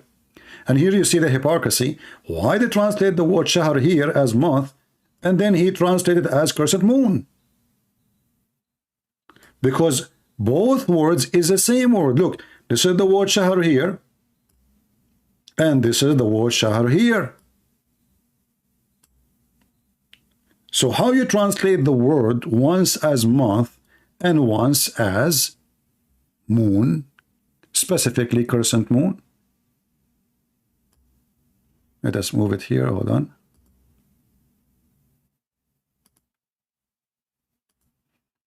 So this is the word shahr here, and this is the word shahr here. Same word.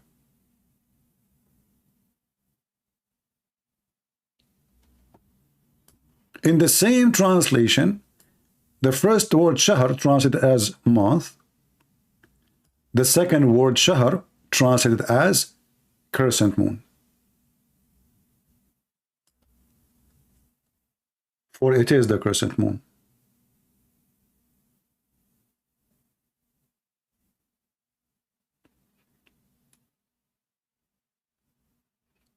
And then, if you look at the title, it says, how the ancient God Allah become a servant for Muhammad. Now we understand that this is the ancient God, it exists. Even the Muslim, they say, and they agree, that the pagan Arab, you ask them, who is the Arab before Muhammad, Quraysh? They say pagan. Okay, what they worship? They say idols. But in fact, the Arab, they worship Allah. There's a video made by this guy, his name is Sheikh Hakim, something like that, the funny guy.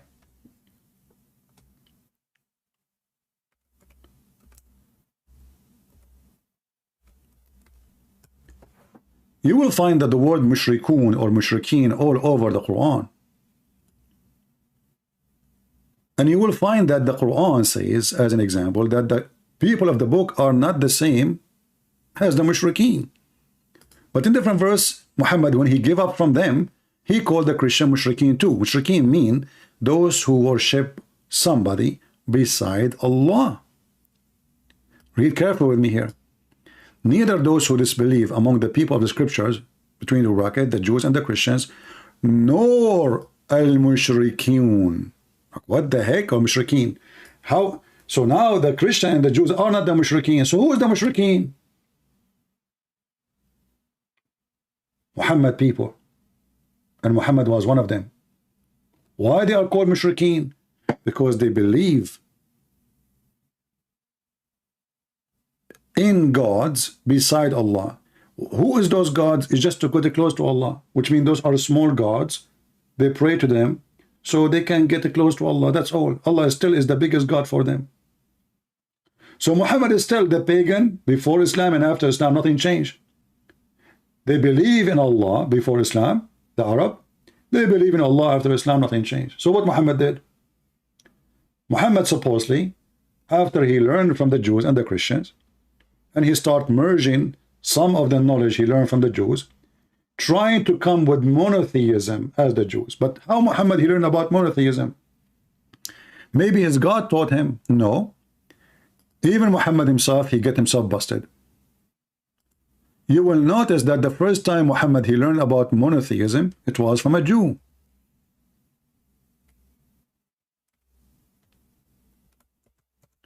Once a Jew, he came to Muhammad and he said to him, you are a mushrik, you are a pagan.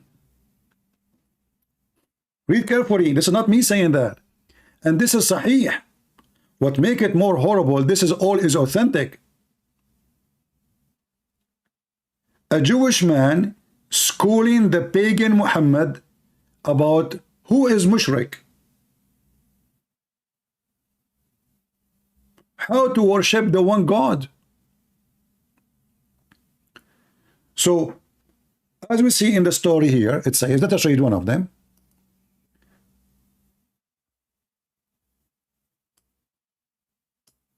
This is Sahih Muslim, sorry, Sunan al-Nasai, and let us show you the reference.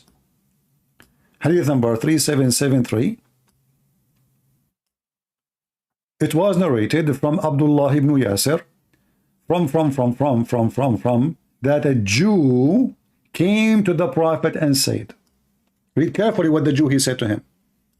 You are setting up rivals to Allah, between two bracket. He said to him, to God, and associating other with him. What is the accusation? What the Jew is accusing Muhammad. People tell me, what is the Jew accusing Muhammad of? He is associating others with him. With who? With God.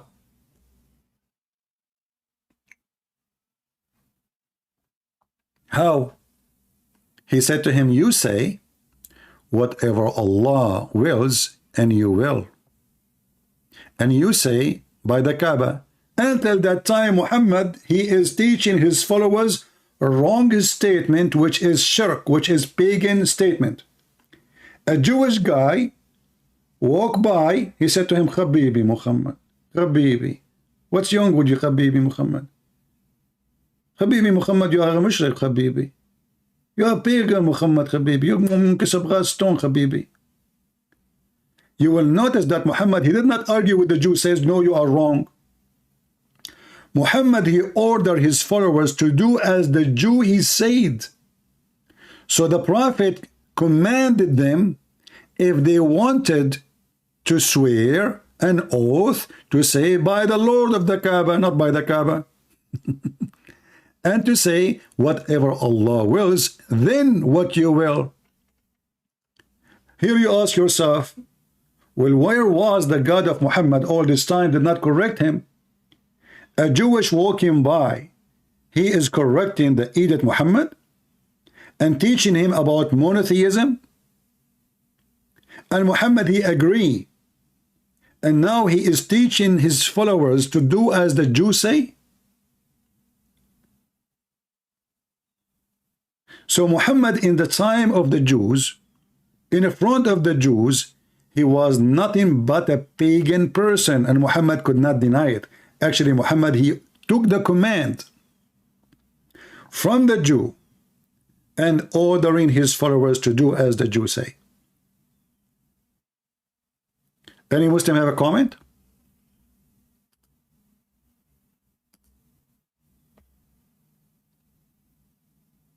Anyone?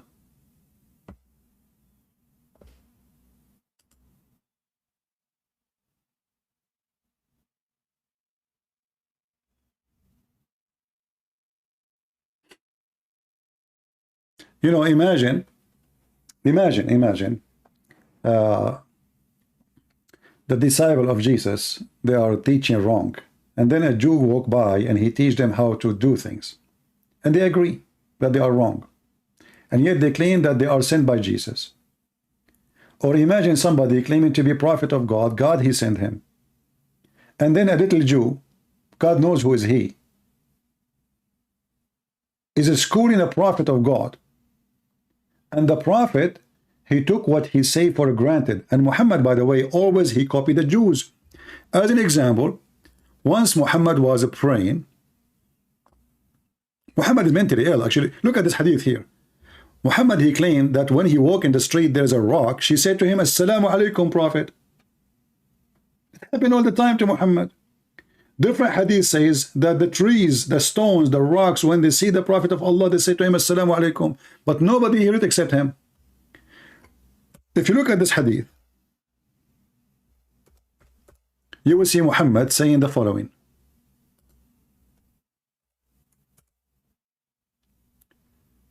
Muhammad was, doing a funeral business,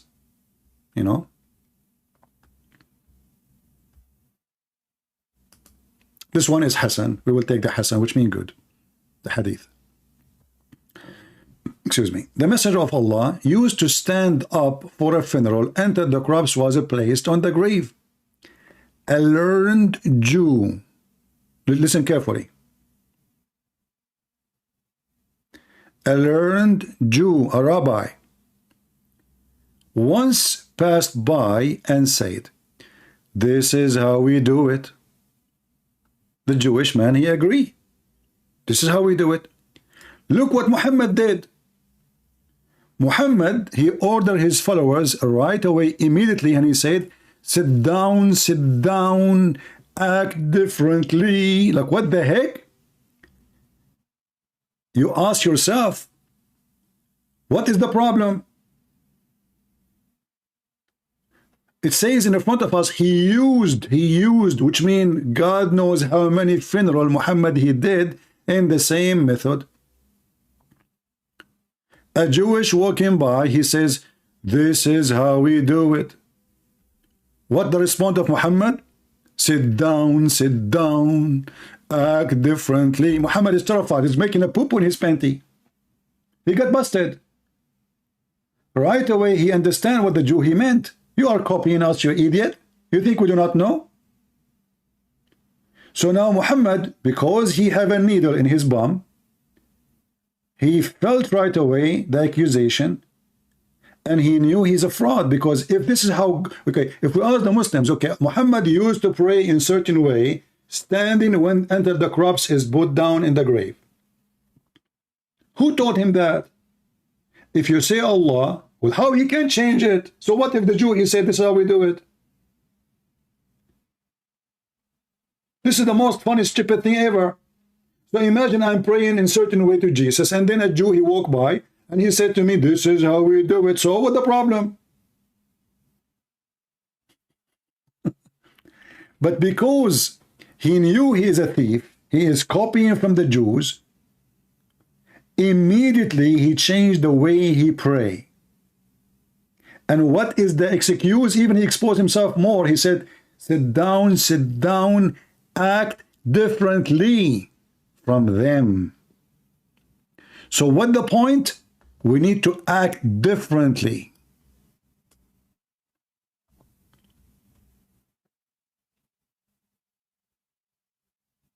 How that can be a prophet of God?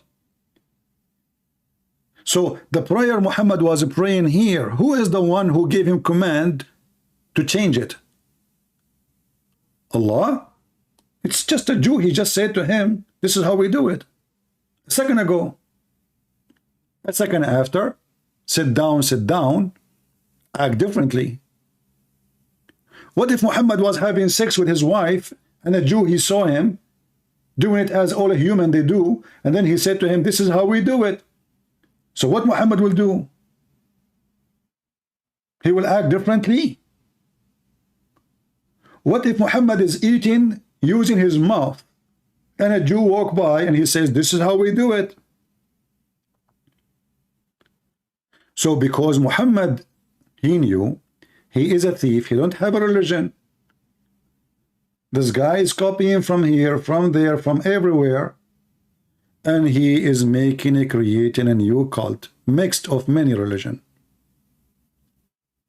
And you know,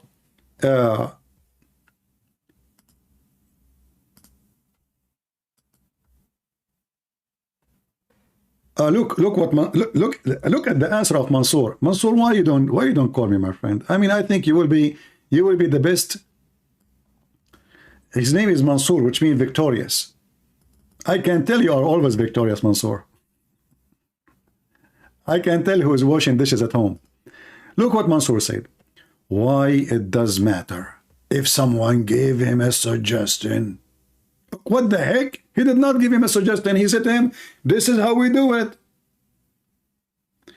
And if you are saying about worshiping one God, are you saying to me that the Jew, he was suggesting to Muhammad to worship God in the correct way and Allah was mute? All those years Muhammad is doing the wrong thing. And then a Jew, he schooled your prophet and he told him what to do? What's matter is that we have a truth of God.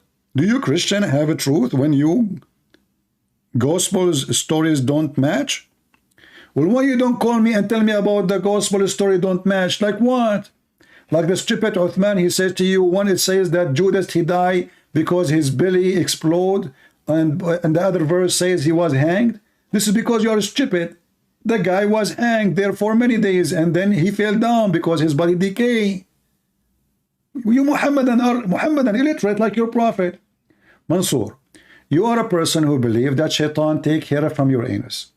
So I cannot explain to you unless you prove to me that your anus is under attack. I mean, even when you speak is stupid. Isn't it the Quran confirmed the book between our hands? So how you Muslim, you say different stories and the Quran confirm it? Are you saying to me that your God Allah is stupid and he confirmed our book? And you Muslims are more stupid than Allah and you deny our book? If we go right now to the Quran, we will find Allah saying the following. Read. I forgot, you're an idiot, like your prophet. Chapter 2, verse number 89. It says what? Confirming what is with them. So how you say we have different account of the same story, but your God confirming what is with us? Are you going to say now, sit down, act differently?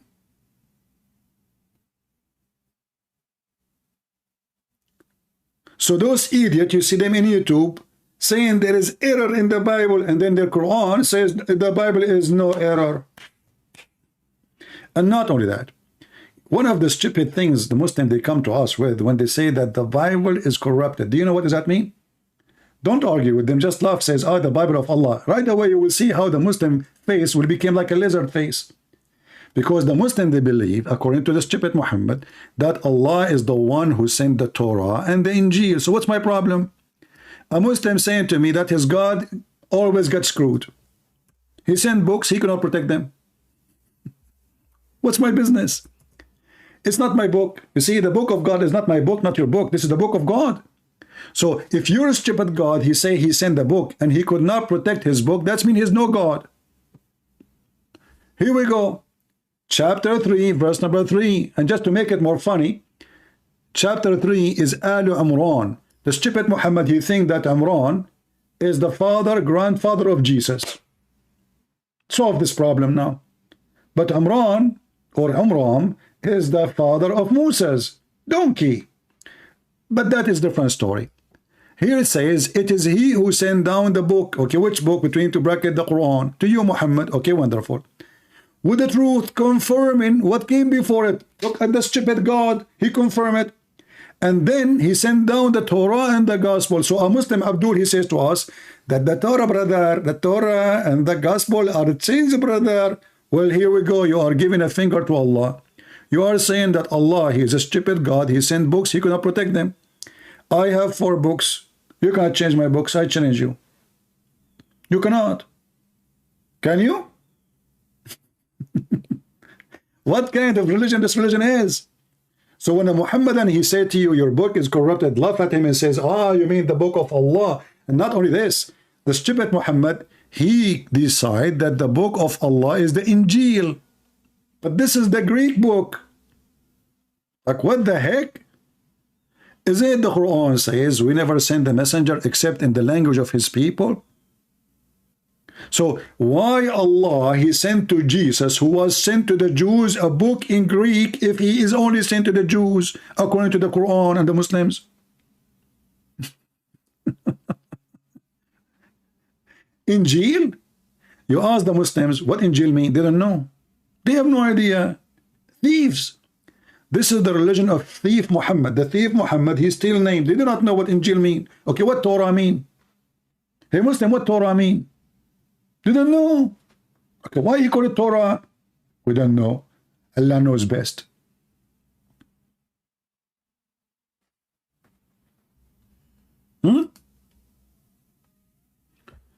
Oh boy. Do we have any Muhammadan want to say anything?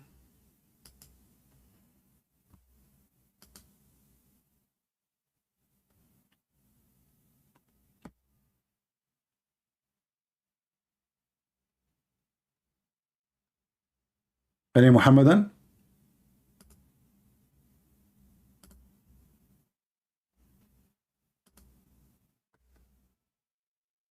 Any half Muhammadan?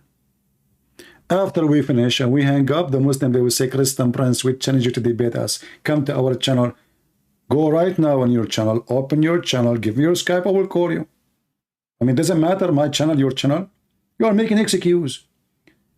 You are a person whose diaper is full of poo-poo, and you think if you change location, the poo-poo is going to become a cake. It doesn't matter where you go. The poo-poo is a poo-poo.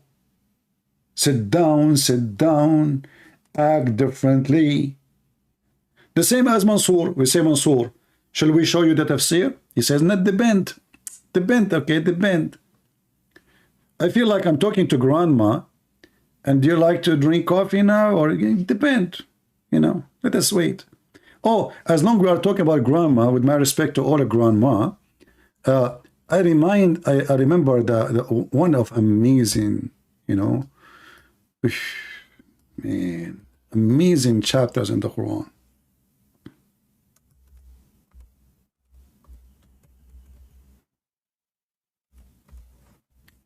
I don't know how I can deliver this verses for you. It's impossible. It must be made by the true God. You know? You see the true God, brother? Yeah. Look at this verse.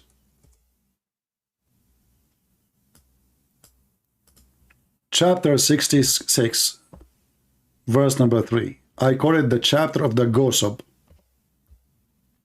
Brothers and sisters, let us introduce to you the gossip of Muhammad house. And remember, when the Prophet SAWS FM shortwave disclosed a matter of in confidence to one of his wives, Hafsa. So when she told it to other wife, Aisha, and Allah made it known to him, like what the heck, he informed part thereof and left a part. Like what? And then when he told her, Hafsa, thereof, she said, who told you this? He said, all knower, the all aware Allah. Like what the heck is that? And now I understand why nobody can make Quran like this Quran. So when the wife of Muhammad Susu, she told Mumu, Mumu told Susa, Susa told he told Sisa, Sisa told Kaka, and Kaka told Mama, and Mama, she went to Dudu, and Dudu told Huhu, and Huhu come back to the Prophet, and the Prophet was inspired by Allah, and he told them some of the gossip, not all of it. What the heck is that?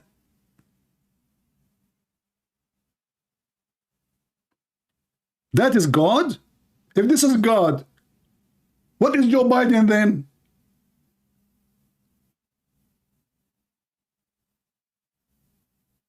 I mean, Biden, he make more sense. You know the thing?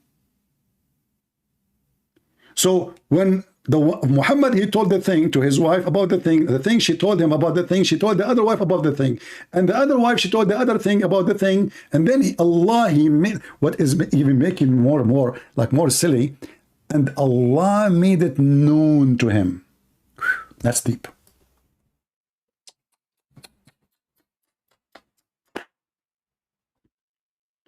Oh boy.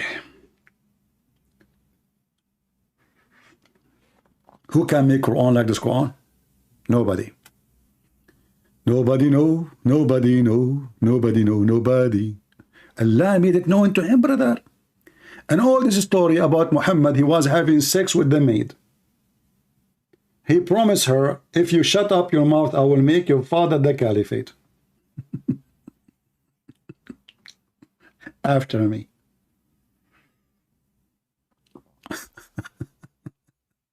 This is God? Are you sure?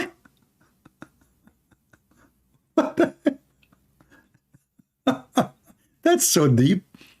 I think Aflatun, if you read this, his brain will be exploding. Imagine we give this just verse from the Quran to Aflatun. And I say, Aflatun, the Greek philosopher, can you, with your philosophy, explain what's going on?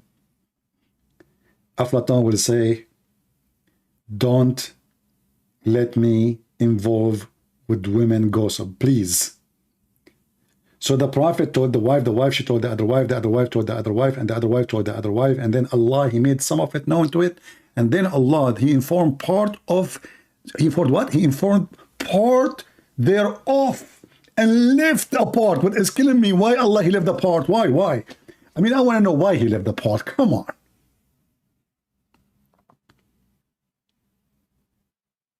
He left a part? Which part?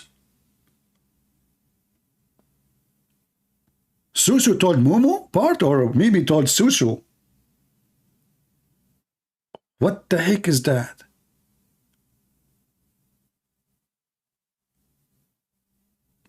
Who of you is here first time? If you are here first time, don't forget to subscribe. If you are here second time, don't forget to unsubscribe.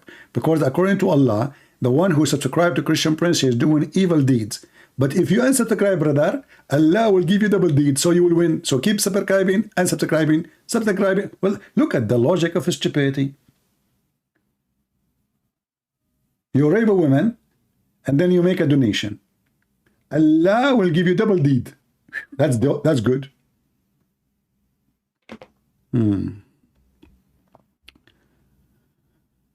Oh boy. Do we have any Abdul? If you are here first time, I feel sorry for you, because that's it, you're stuck. You will be here always, and you will be addicted. Our program is very, very, very much a lot of education. In the same time, it's fun. I mean, you will get fat. Just wait. You will laugh a lot. You know, they say, oh, look, Mansour is talking. Hold on. Stop the chat. Mansour is giving birth. Hey Mansour, do you remember the story of the guy who played with the miswak in his anus? And then according to the Muslims, Allah, he made him give birth to a rat after 9 months? Mansour, be honest. Is that you, that person? So Mansour, he go, like when he asked him the question, he go mute. After 10 hours, he come back. Look what he said. First of all, the Bible of today is not the same as the one back then. Okay, but back then? Wonderful. That's mean they have the book back then, you idiot. So you Muslims should have it in the Quran, with the Quran, because this is the book of Allah. You see how stupid you are? Look what Mansour he did. Poo-poo. Poo-poo maker. Poo-poo. Paparino. Now I know where pepperoni is coming from, but pepperoni in the Islamic style. Look what he just did. So he said, at that time, he trying to fix it, how Allah confirming the book between their hands. But that's mean all the Christians in the world, their books between their hands is the same.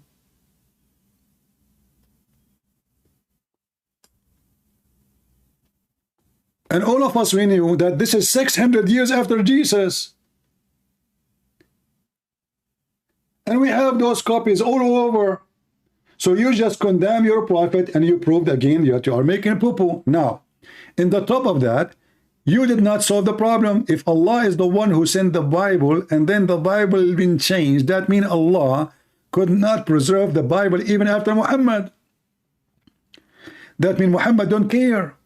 That means Muhammad is a false prophet, because shouldn't Muhammad, he preserved the book at that time, which you agreed that at that time, back then was good book? Shouldn't Muhammad have a copy and you Muslim keep it? This is why we say Muslims are priceless. You know, they put Mansour brain in eBay and the auction was going crazy. Like there's a very famous philosopher, his name Gog and Magog. His brain was sold for $10.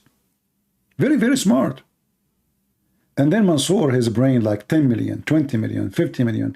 And I was wondering why in the world they are, you know, why the auction is going crazy in Mansour brain. They say it because it's never been used. This is a brand new brain. It's Mansour brain. Nice to meet you, Mansour. You know, Mansour, what if you call me and I will give you $10? What do you think?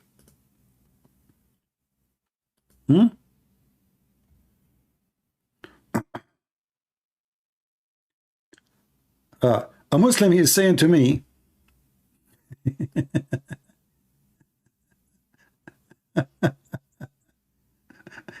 this is a Muhammadan saying to me, guys, look at this.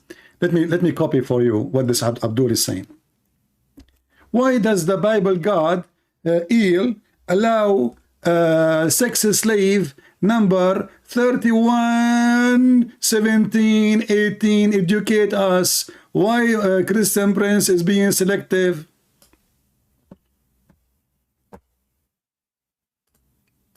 Potato.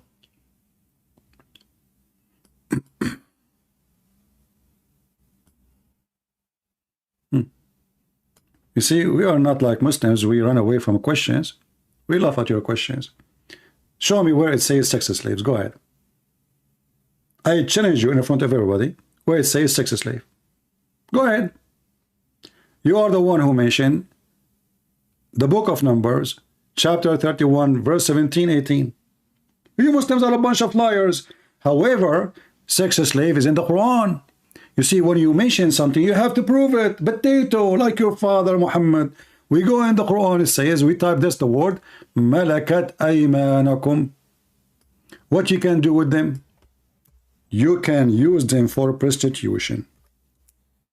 If you force them, Allah is all merciful. Chapter 24, verse number 33. Potato.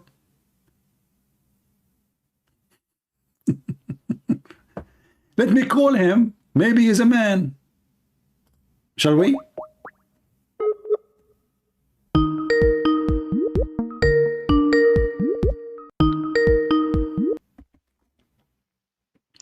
Hello? Hello? Yes. Yeah, go ahead. So you are against slavery, my friend? Yeah, of course I am. So the Quran approves slavery or not? Yeah, who told you I am a potato? Okay, So you what? assume, So right? you are against the Quran? Yeah. Oh, you are a Muslim against the Quran. No, I'm not a Muslim. Who told you I'm So Muslim? what is your religion? Does it matter to you? It matter because we are talking about religion. Why not? Do you have a secret religion? Yeah, let it be secret. So what is your religion, if you don't mind? It is a secret religion. Ah, it's a secret. Okay. Well, I'm going to have a secret conversation with you then. I don't have time for kids. You know, I said to myself, a Muslim taking my call, that is that's my lucky day. It turned to be the guy, he already left Islam. Potato. You see, if you go in the Old Testament, we are talking about people thousands and thousands of years ago. And we are talking about the nation themselves, they've been enslaved. Those people, they themselves been enslaving them. The nation of, actually even the story mentioned in the Quran. The Jews been enslaved. So when we talk about the rule of war, at that time, we are talking about they themselves, they were victims of slavery.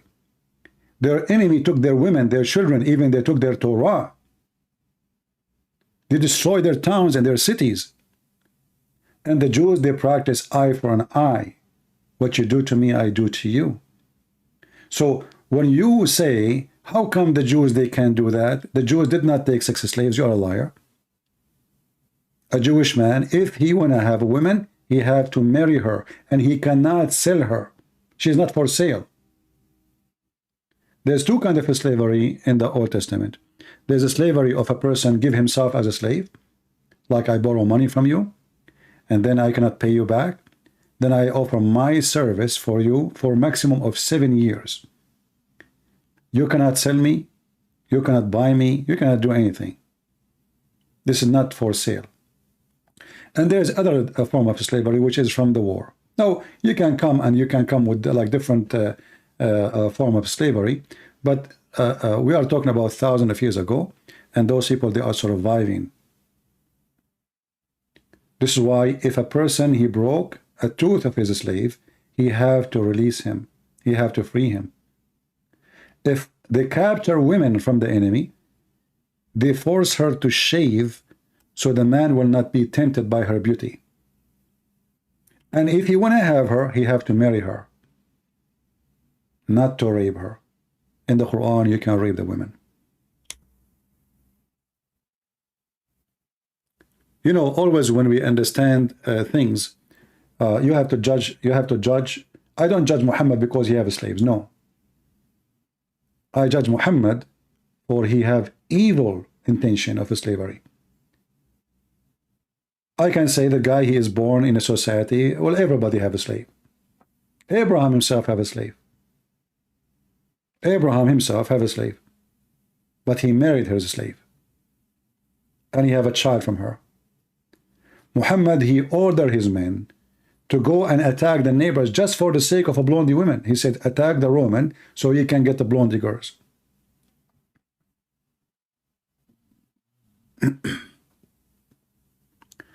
Do we have any Muhammadan? There's a guy, his name is Daniel. He said in the video, which one is better, to own somebody or to rent somebody? So according to him, to own somebody is better than renting somebody. This is today. We're not talking about centuries ago. Anyway, if you are here first time, don't forget to subscribe. And if you have a Muslim cleric, a sheikh with long beard, big beard, he have the courage to come and debate me. You will treat him nicely. I will call him, or he can call me, and let the whole world judge. We have Safaraz calling. Hey Safaraz, how are you? Hello, mister. You okay, yeah? Yeah, I'm okay. Are you? Good. Why you are okay, Safaraz? What happened? I am okay because I am sure of my salvation. I have got. I am, Okay. That's a good topic. He is sure of his salvation, but isn't it your prophet? He says that he cannot trust the mockery, the makr Allah. What was that? Your prophet says that he don't trust Allah. He does. He don't. Why doesn't he? Okay, let us read the hadith Yeah. together. Okay, hold on. Let us read the hadith together. What do you want? Are you laughing at your prophet? I'm laughing at we Muslims are going to be the successful ones on the day of judgment, inshallah. What will happen in the day of judgment? On the day of judgment is going to be 50,000 years for you disbelievers and a few hours for us lot. So The Muslims and being so the Quran is lying. no, the Because the Quran says وَمَا مِنْكُمْ إِلَّا وَرِدُهَا. Do you understand what it says? if you say in English, You are a person who speak to Allah in Arabic, but you don't know what I said. but I'm not. But I'm not Arab. Okay. Don't waste my time. Read with me. It's on the screen. On the screen. Yeah.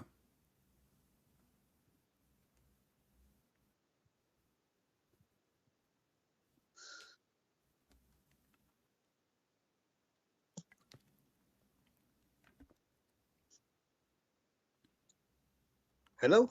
Yeah, read. Go ahead. What hello? The screen is gone. The screen's not even there. The screen is gone. Did you say inshallah? Wait. Oh no, the screen's there.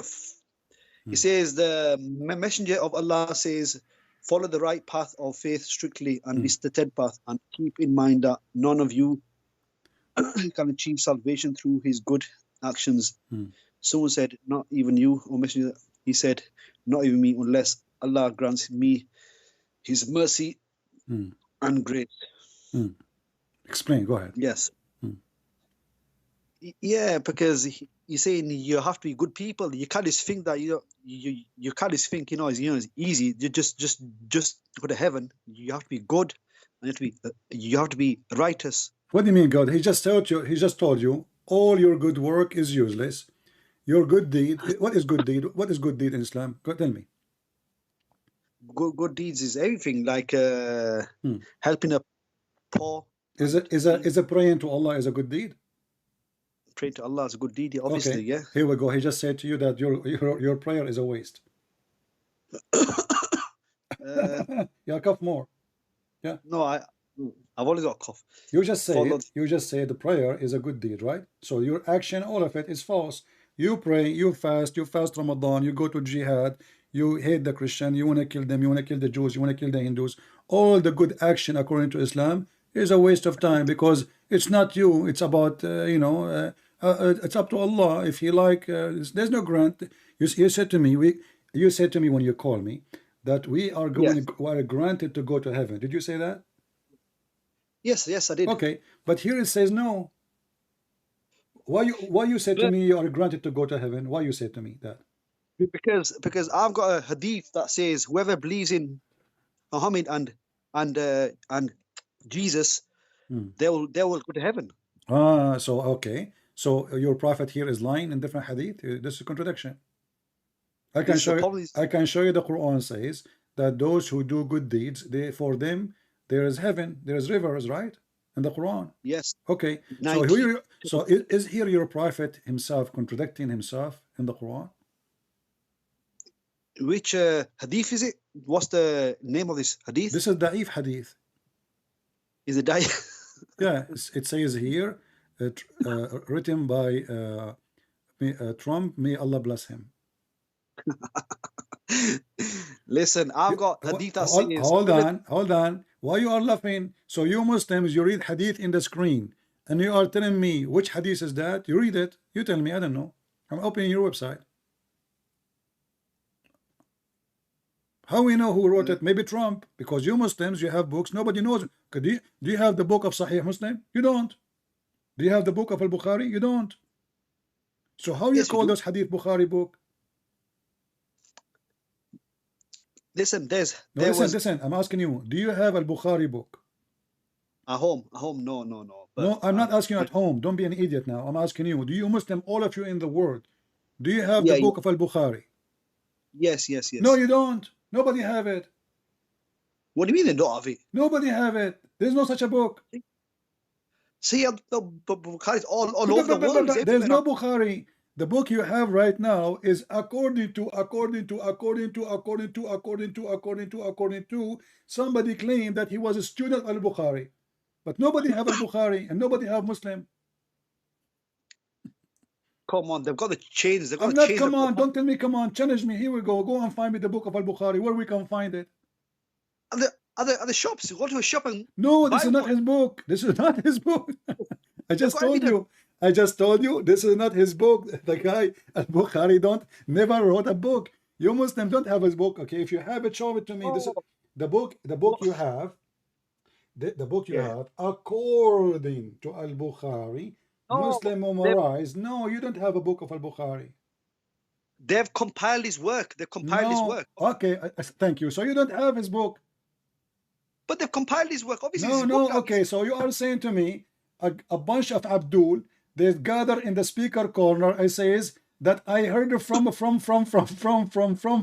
from Susu, from Dudu, from Tutu, from Kuku, from Trump, that he said that Al-Bukhari said. Yes, but they got evidence for it. They got evidence. They got the. Okay.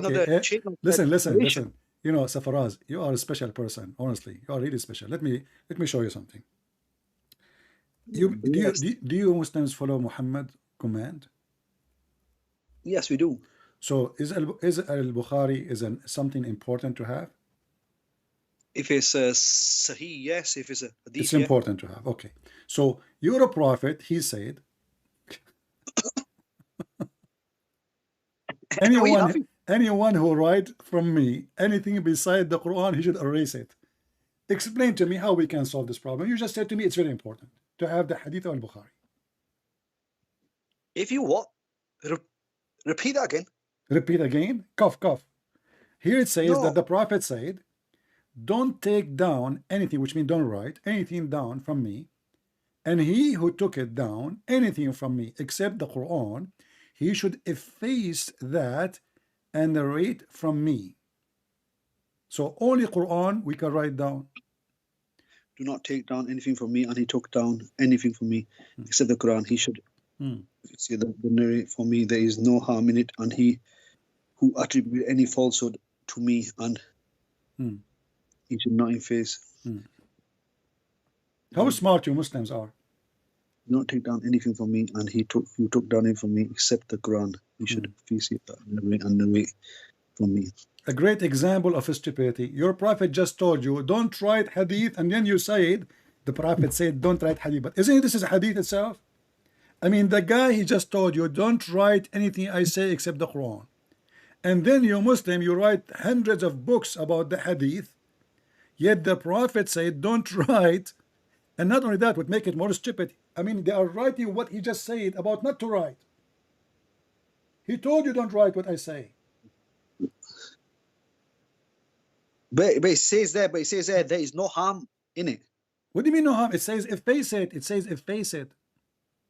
Yeah, but so why did it say for there is no harm? Speak about me, but don't write down about me. Speak about me, no problem. Hadithu anni. He didn't say write about me.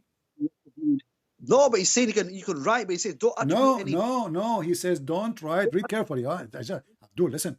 Don't take down anything from me. And then he who took it down, anything from me except the Quran, he should efface. What efface mean? Yeah, take it away. Yeah. Erase, right? Erase, efface. It must be written, something written. Huh? You should face it, yeah. So all your history about your prophet is a fraud. He should efface that and narrate from me. But he says he should efface that and narrate from me. What do you mean narrate from me? He says there. No, you see, narrate. This is stupid translation. It says here, وَمَنْ كَتَبَ عَنِّي غَيْرَ الْقُرْآنِ فَلْيَمْحُهُ وَحَدِّثُوا عَنِّي وَلَا حَرَجْ. حَدِّثُوا عَنِّي, not narrate from me. حَدِّثُوا عَنِّي, speak about me, and don't worry. Speak about me. حَدِّثُوا. You can take Abdul. You can copy right now. Huh? We can copy this and we can take it to Google Translation. وَحَدِّثُوا عَنِّي وَلَا حَرَجْ. Okay, what about you call your sheikh who speak Arabic to join us right now? Safaraz. Which sheikhs, man? No sheikhs available. What do you mean? What do you mean a sheikh? What they are doing? What they are doing? Eating hummus? Why each time I talk to you, you don't have any sheikh available? Because I don't need those sheikhs. I don't need those sheikhs with okay, but you don't understand what it says. You say to me, it says narrate. How he says don't write down what I say, and then here it says and narrate from me, which mean report about me. About me, speak about me. Hadithu anni. Hadithu. You know what hadith mean? Hadithu. Hadith, yeah. Talk about me, but don't write anything down about me. Only Quran. No. Except the Quran, he should have faced that and narrate for me, and there is no harm and here which will be false to me. Well, it's happened, innit? They've actually wrote. Okay, hold on. So now, should we write about Muhammad? Should we write the hadith or not? Well, if he said don't write, then no. So why are you Muslim writing it? I never. What do you mean you never? Abdul, what's wrong with you? A second ago I asked you, is it important to have Al-Bukhari? You said yes, it's very important. Well, these people who wrote it, they've wrote it years after him, long time after him. I don't know what's happened. So you know, but the main thing is you asked me about salvation. Okay. Yeah. So explain the Quran to me. Okay, how the Quran says, وَمَا مِنْكُمُ إِلَّا وَرَدُهَا. Not a single one of you, but he will enter hell. No, it says go over hell. That means over If you can show me where it says go over it, I will shave my 20-foot beard. What's that verse called? What's that verse called again? You say you can go over the hell. So you are answering me, but you don't even what the verse mean. You do not know what verse we're talking about. And listen. You see how the Muslim they act? You gave me the correct answer supposedly, but you don't even know what verse I'm talking about. But the main thing is you see why Muslims what you do? Read with me. Let me show it. Chapter 19, verse number 71. وَمَا مِنْكُمُ إِلَّا وَارِدُهَا. Not a single one of you, but he will enter hell. Shall we go and read the interpretation? Mansour, he said to me, why you don't read the interpretation? What do you think? Shall we go to the interpretation? Put in English, please. Shall we go and read the interpretation? Yes or no? Yes, no. Put the verse in English, I said. In English, it says you will pass over it. In Yusuf Ali translation. Over it, yeah? Over it. Okay, what is the word over it in the Arabic Quran? No. You don't teach the Arab scholars. Arab scholars say they'll go over it. Yusuf, go over it. Did you watch the video of Yasser Qadi? He was saying that Yusuf Ali don't speak Arabic? Okay, Yasser Qadi. Okay, but he's not a scholar. Okay, here we go. I changed the translator. It says pass through it. This is translation of Wahyuddin Khan. I just changed the translator. Look what happened. The new Quran now. It says there's not one of you but shall pass through it. Pass over it. It says over it. No, through it. Read it. Wahyuddin. Why on earth are you going to Wahyuddin for? It says, read, it says, and they're not one of you but shall pass through it. It's a decree from Allah. One verse says go through it, and most of them say goes over it. What verse? There's only one verse, idiot. What we're talking about? There's only one verse. These. Shall we go and read the interpretation? Is that okay? Sahih International. That's the one that What's Sahih International? What's Sahih? We're reading Quran, Abdul. What's Sahih International? What's wrong with you? You want translation of Sahih International? Sahih International, yeah, that is a main one. That's a main. Okay, let's go to Sahih International. Hold on. So you accept Sahih International? Yeah. Yeah. Are you sure? Yeah. Read it. This is Sahih International. Yeah. What you will do now? But there's not even pass through it. Pass through it. But what does pass through it says, and there is none of you except he will come to it. This is the one you like. This is Sahih International Translation. Right, let me read it. And there is none will come to it. It says he will come to it. Okay, come to it. What does that mean? You are It coming does to not hell. say. Welcome to hell, Wait. brother. Welcome to hell. You will come to it. You are a liar. You are are a coming. liar. You are coming to it. Coming to where? To hell. No, it doesn't say go in. They're going to pass over hell. That's a hadith. What pass over it? It says coming to it. But coming to it does not mean going in it. What? You are coming to hell. You are not coming to. You are not going to hell. Mispoinder. You are mispoinder. Okay. Abdul, listen. Why we don't read the interpretation? What's wrong? Brother, we know from our scholars who always teach this verse. They say we're going to pass over. No problem. As long as you mention, the scholars. Let us see the scholars. Can we? Why you keep saying the word scholar, but you don't want me to show you the scholars? But my teacher tells me is me over a bridge, over hell. Ibn Abbas is the highest scholar ever. He's the cousin of your prophet, correct? Yeah. Okay, read carefully what it says, Ibn Abbas.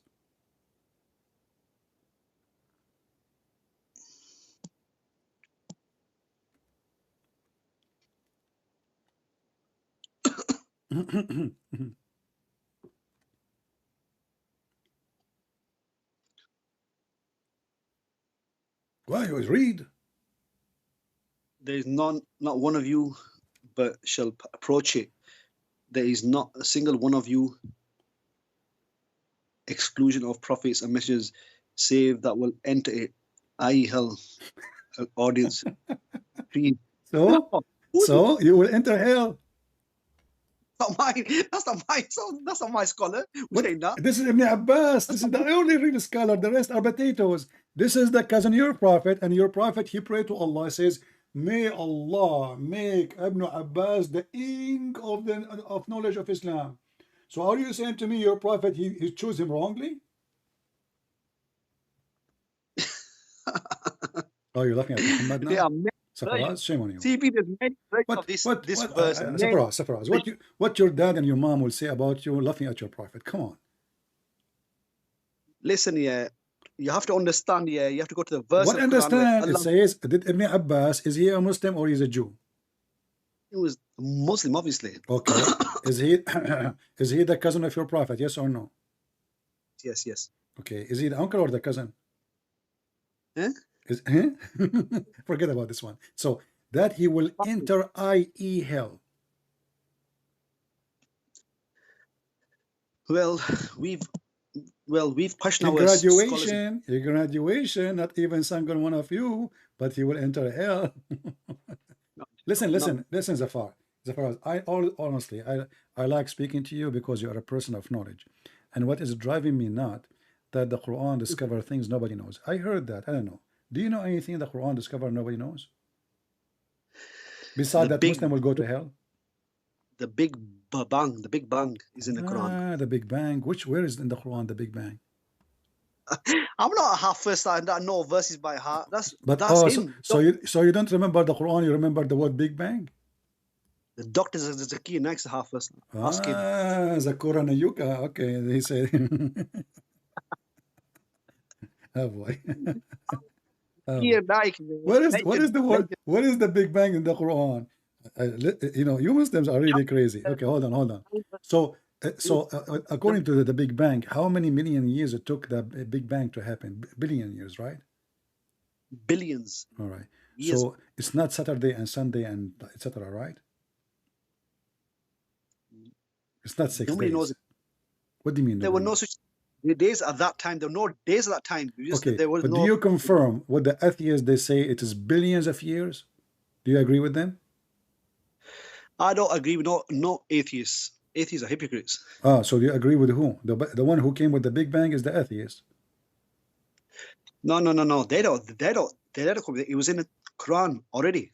No. It's in the Quran already. No, the atheist is the one. You are copying even their name. The Big Bang is in the Quran. It says Big Bang.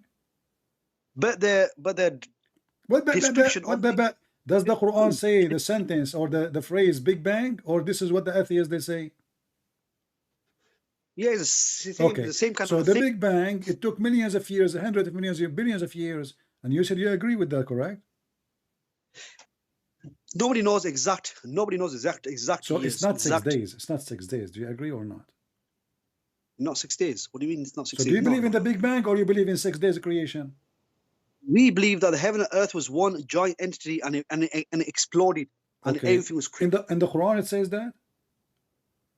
Chapter 9, I think it's chapter 9, verse 30. I don't know which verse it is. One of the verses. It says, heaven and earth one, and we made it. So in the Quran it says that there used to be one entity and they exploded?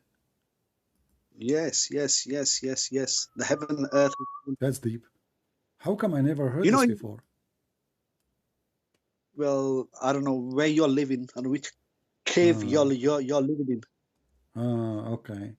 Well, if you can show me the word explode in the verse, I will explode live on air. Can you show it to me? Everything. No, I said everything was one, and then it's all split. You all split. I'm open. asking you, does it say that the word explosion exploded? No, but I'm just gonna example of what happened. It's split. Okay. Split open. But the verse you choose for me, it says that there was earth and there was heaven, correct? Heavens and earth, they will exist. They used to be attached as heaven as earth. Chapter 9. Is it chapter 9 verse 30, is it? No, chapter 21. Chapter 9. Do you want to call a friend to help you? No. Okay. I deal with all you lot myself. It's too easy, you lot. Yeah, very easy. I can tell. However, you can cough when you are like in trouble. It's okay, just to buy time. Yeah. So read it. What are you doing? Wait, let me. It says, "Don't the disbelievers known?" It says, have those who have disbelieved not considered that the heavens and earth were a joint entity, and we separate them. All right. Are they separated? Is the earth separated from the sky? Well, everything was one. The what? It says everything was one. The heavens and the earth. Are we separated from the sky? Is the earth separated? Or we are inside the sky? We are not inside the sky now. We are not. Where are we now? We are under the sky. We are what? We are under the skies above us. We are under the sky. So now the one who they are in, it is night time for you, right? Yes. Okay, it's daytime for people in Canada. So who is under and who is above now? What's that? No, it's rotating. The earth's rotating. So that's mean we are rotating inside the sky. We are not separated. We are just little dust inside the sky. Yeah. No, we're under the sky. So the Quran is wrong. This is number one. No, it's not. It's wrong because we are. So if there is little dust flying in your room, if you go in the basement, if you have a basement, you look from the window when the sun is coming, a light coming, you will see a lot of dust flying on the air. Is that correct? Yeah. Okay. This is how the earth is. A little dust flying in the space. So are we inside the basement or out of the basement? We are inside the basement. You're making things complicated. I'm not making it complicated. I make it simple. So the Quran is wrong. Secondly, according to your prophet, according to your God, the believer at that time, they knew this. So how this is the Big Bang? Don't they know? Actually, in Arabic it says alam yara, awlam yara, which means don't they see? It's something we can see. It's something we can see, not something happened a long time ago. No, I'm saying do not the disbelievers see. So he's showing the disbelievers. Yeah, at that time, in the time of Muhammad, don't they see? So it's something we can see with our naked eyes. We do not need an antenna or radar, which is made by Muslims anyway.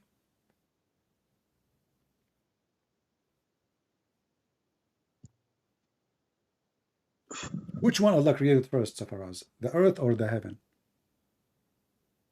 No, he created the universe, the earth, then earth. No, my question is very simple. Don't give me, the prophet said to his wife, and one of the wives, she said to the other wife, and the other wife told the other wife, not to tell the other wife about what the prophet says about the wife. So listen carefully.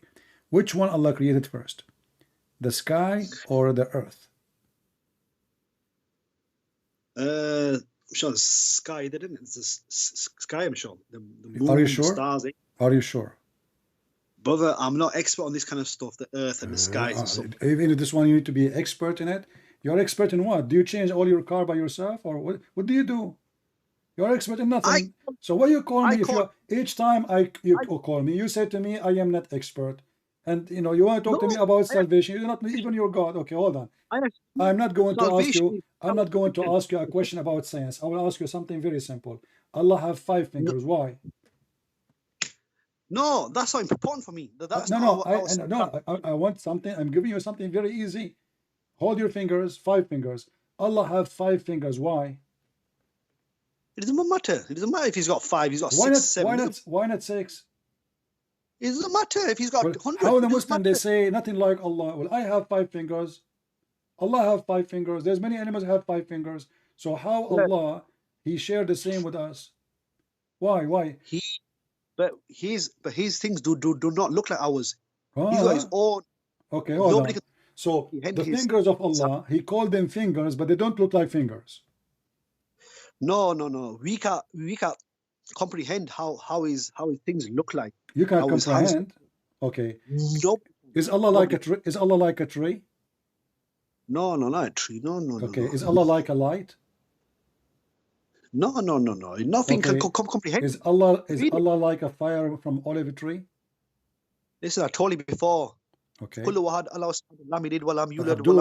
just said to me, no, but this is in the Quran. Allah, he said that he is the same as a tree, the same as a lamp in the niche, and the niche in the lamp, and the lamp firing from all the description I just told you. It's from the Quran. Allah says to us, there is nothing like him. All the description which you said to me, no, all those are from the Quran. You keep saying to me, no. I said, is Allah like a tree? You said no. I said, is Allah you said no.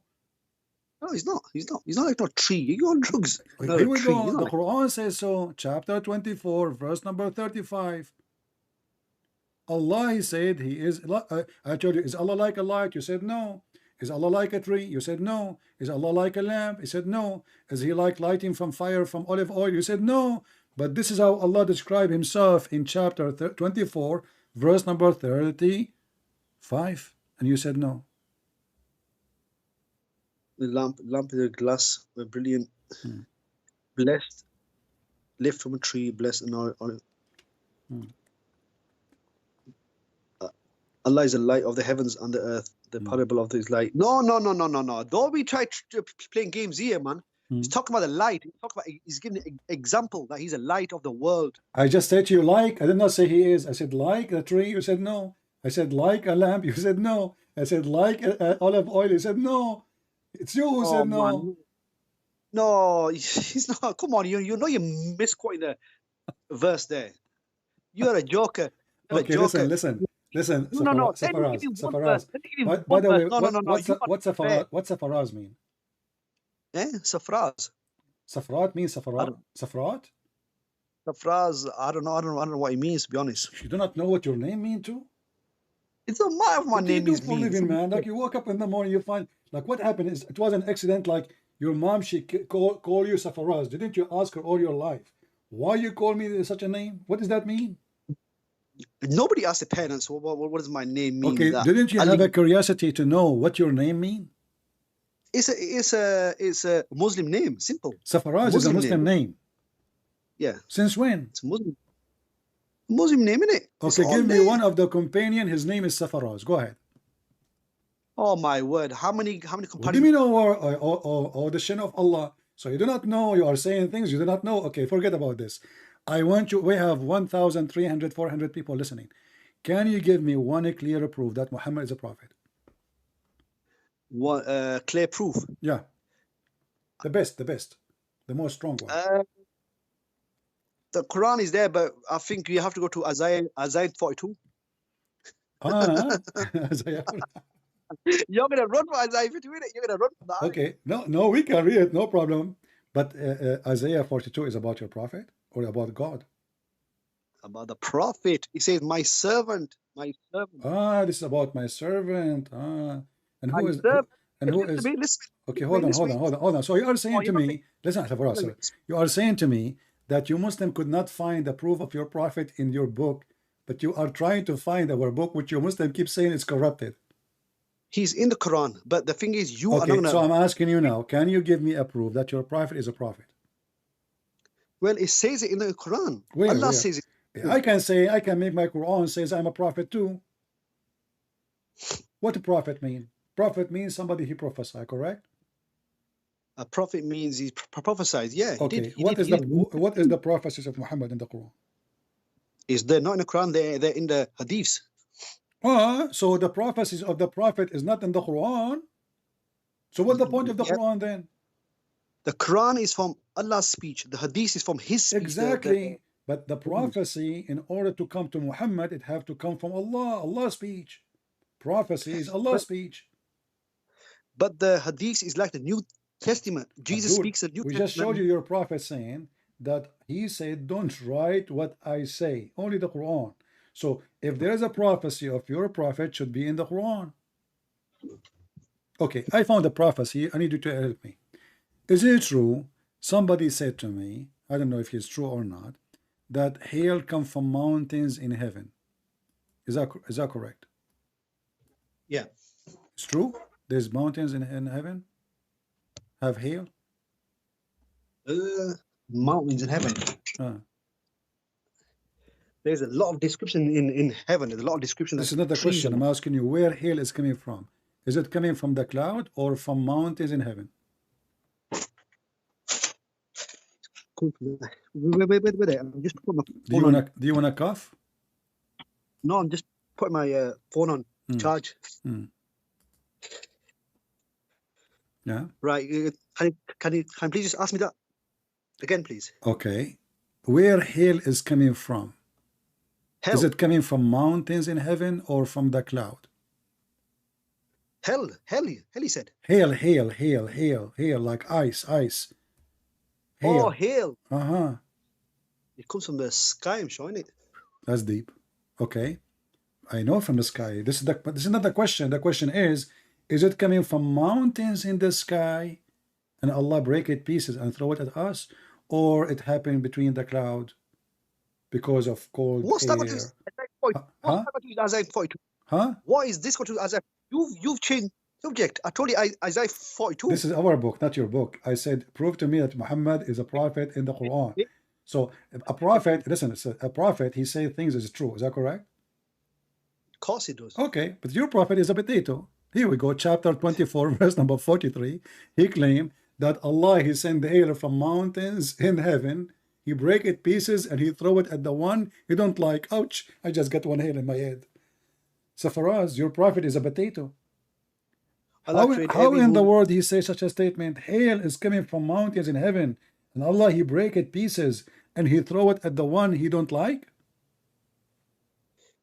And he sends down from the sky hail like mountains in heaven's mountains and hills from where he sends down hail and strike them adverts from hails. No. This hail is not the ice. This is the hail. What is that? What is that? Rocks. It's rock. It says hail.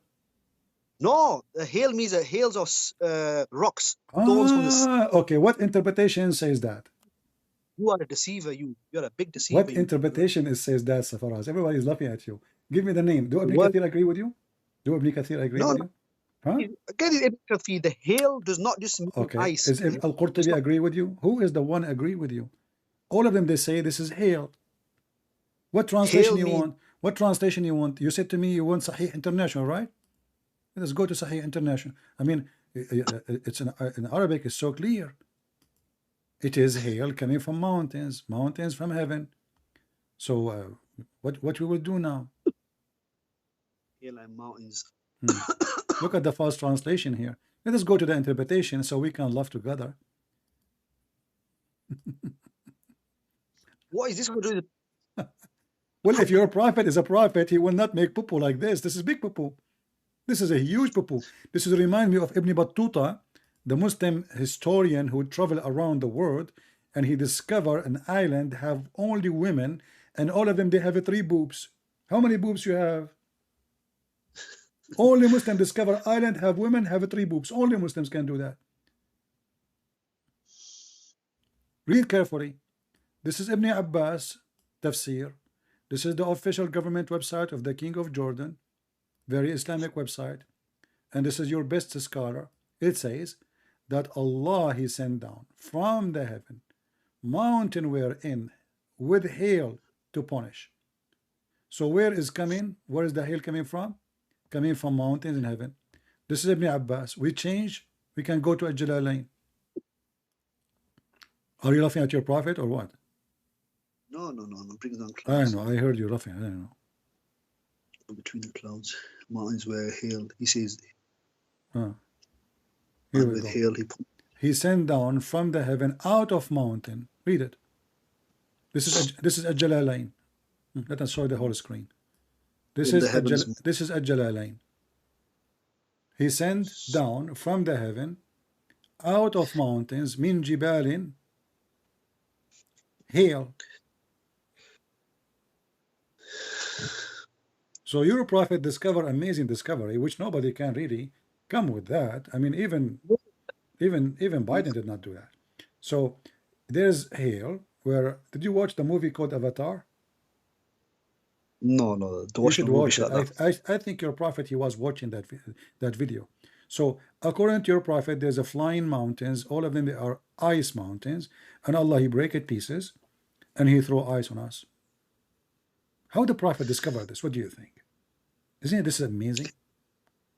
He sends down from the heavens out of mountains, Jibalin mean next to that. Heaven, out of the mountains. These translations, honestly, there's so many translations. You Muslim have many lies, you mean? So you Muslim, you lie to each other in the translation, right? I agree. Never trust a Muslim translation, they lie. But you ask me, yeah? You ask me which Safaraz, call me tomorrow. It's okay. You know, see, your time is up. Come on.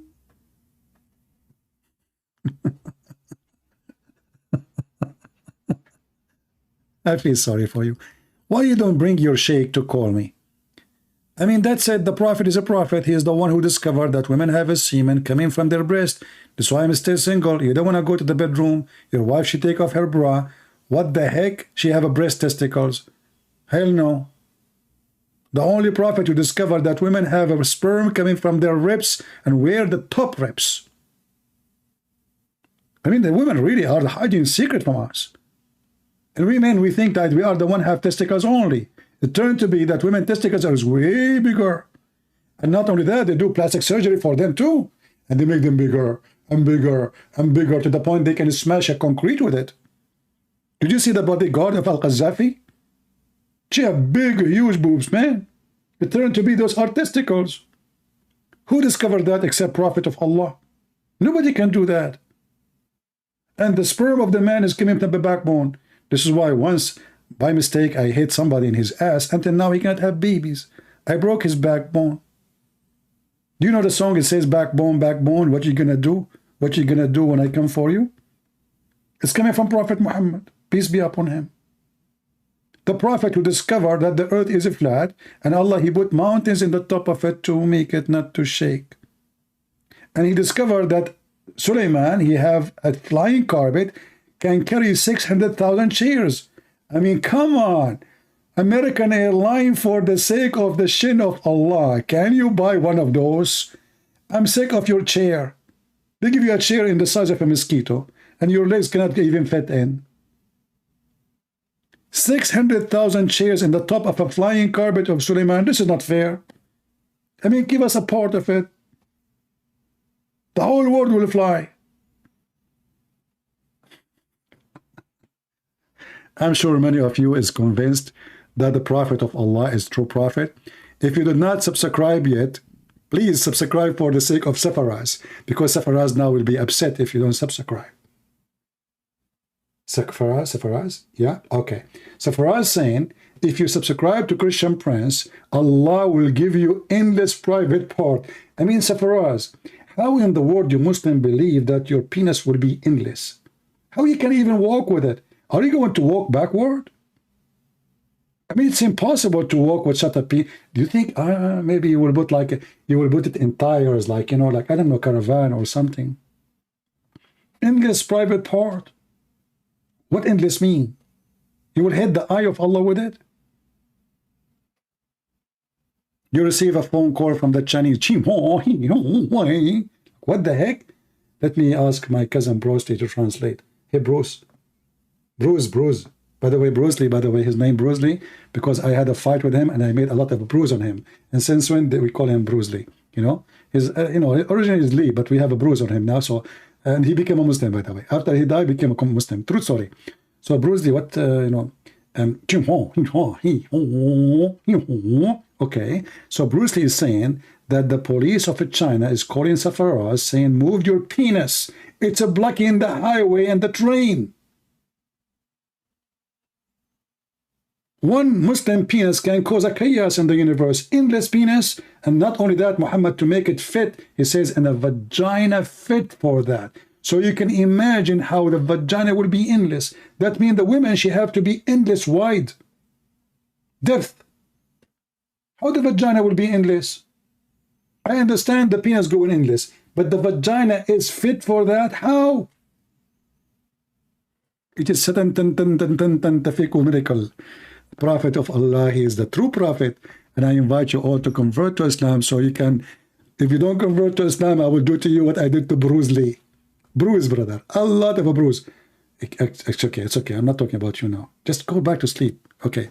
Man, he hear his, you know, his name right away, he wake up, he's scared, he's terrified of me, you know, because I have like 7 white belt. So I have 7 white belt, and one is the other one is dirty because I was fixing my cars to become a black. True story. Oh Lord. I hope you guys have a good time today, and as you see here, we are sharing education, and we are not here to make fun of Muslims. We are here to expose the lies of Muhammad. He's a fraud. This religion is a stupid religion. And I say always, if a foolish like Muhammad is a fool, if a fool like Muhammad can fool you, how foolish are you? I mean, you have to be really, really suffering from mental illness. So we cannot agree more that Muhammad is the most obvious, false, stupid prophet. And we challenge all the Muslims around the world. Live challenge. I go live on air. I make my challenge live. I do not need to prepare for a topic, for a question, for a debate.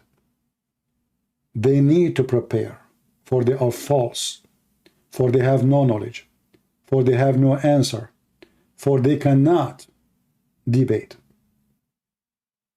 If you are really a true follower of your God, then you can call me.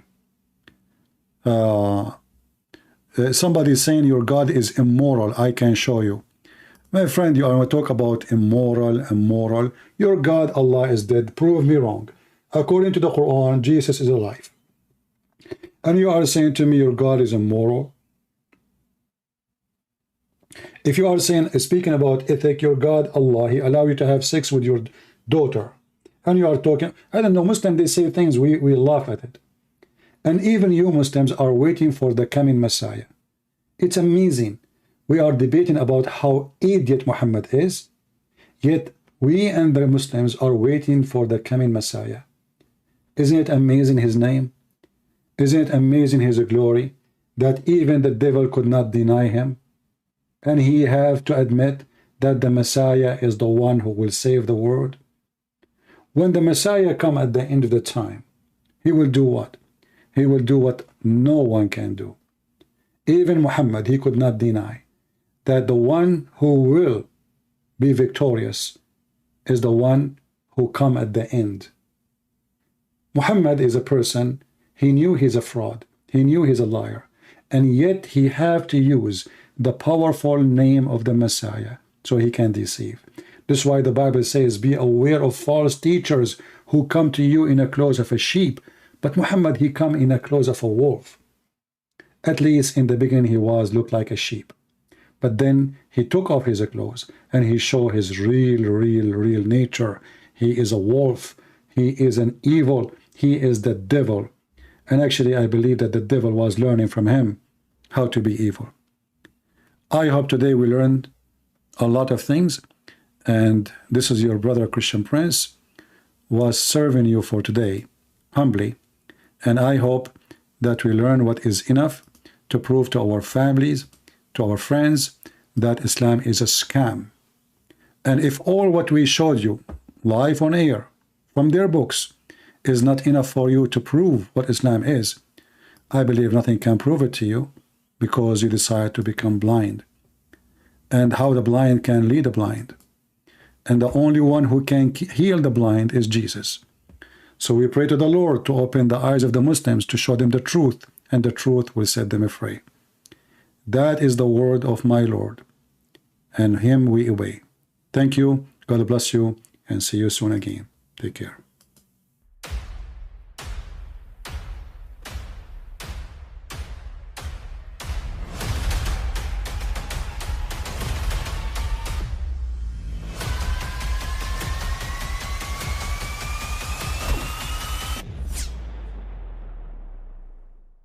I mean, again, he doesn't know who Gabriel is, right?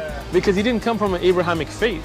The people of Mecca were pagan. Qur'an is mentioned. If this book was from other than God, they would have found in it many contradictions. If a book is without contradictions, that has no bearing on whether it comes from God or not. I've had phone books that are inerrant, but I certainly don't think God gave them.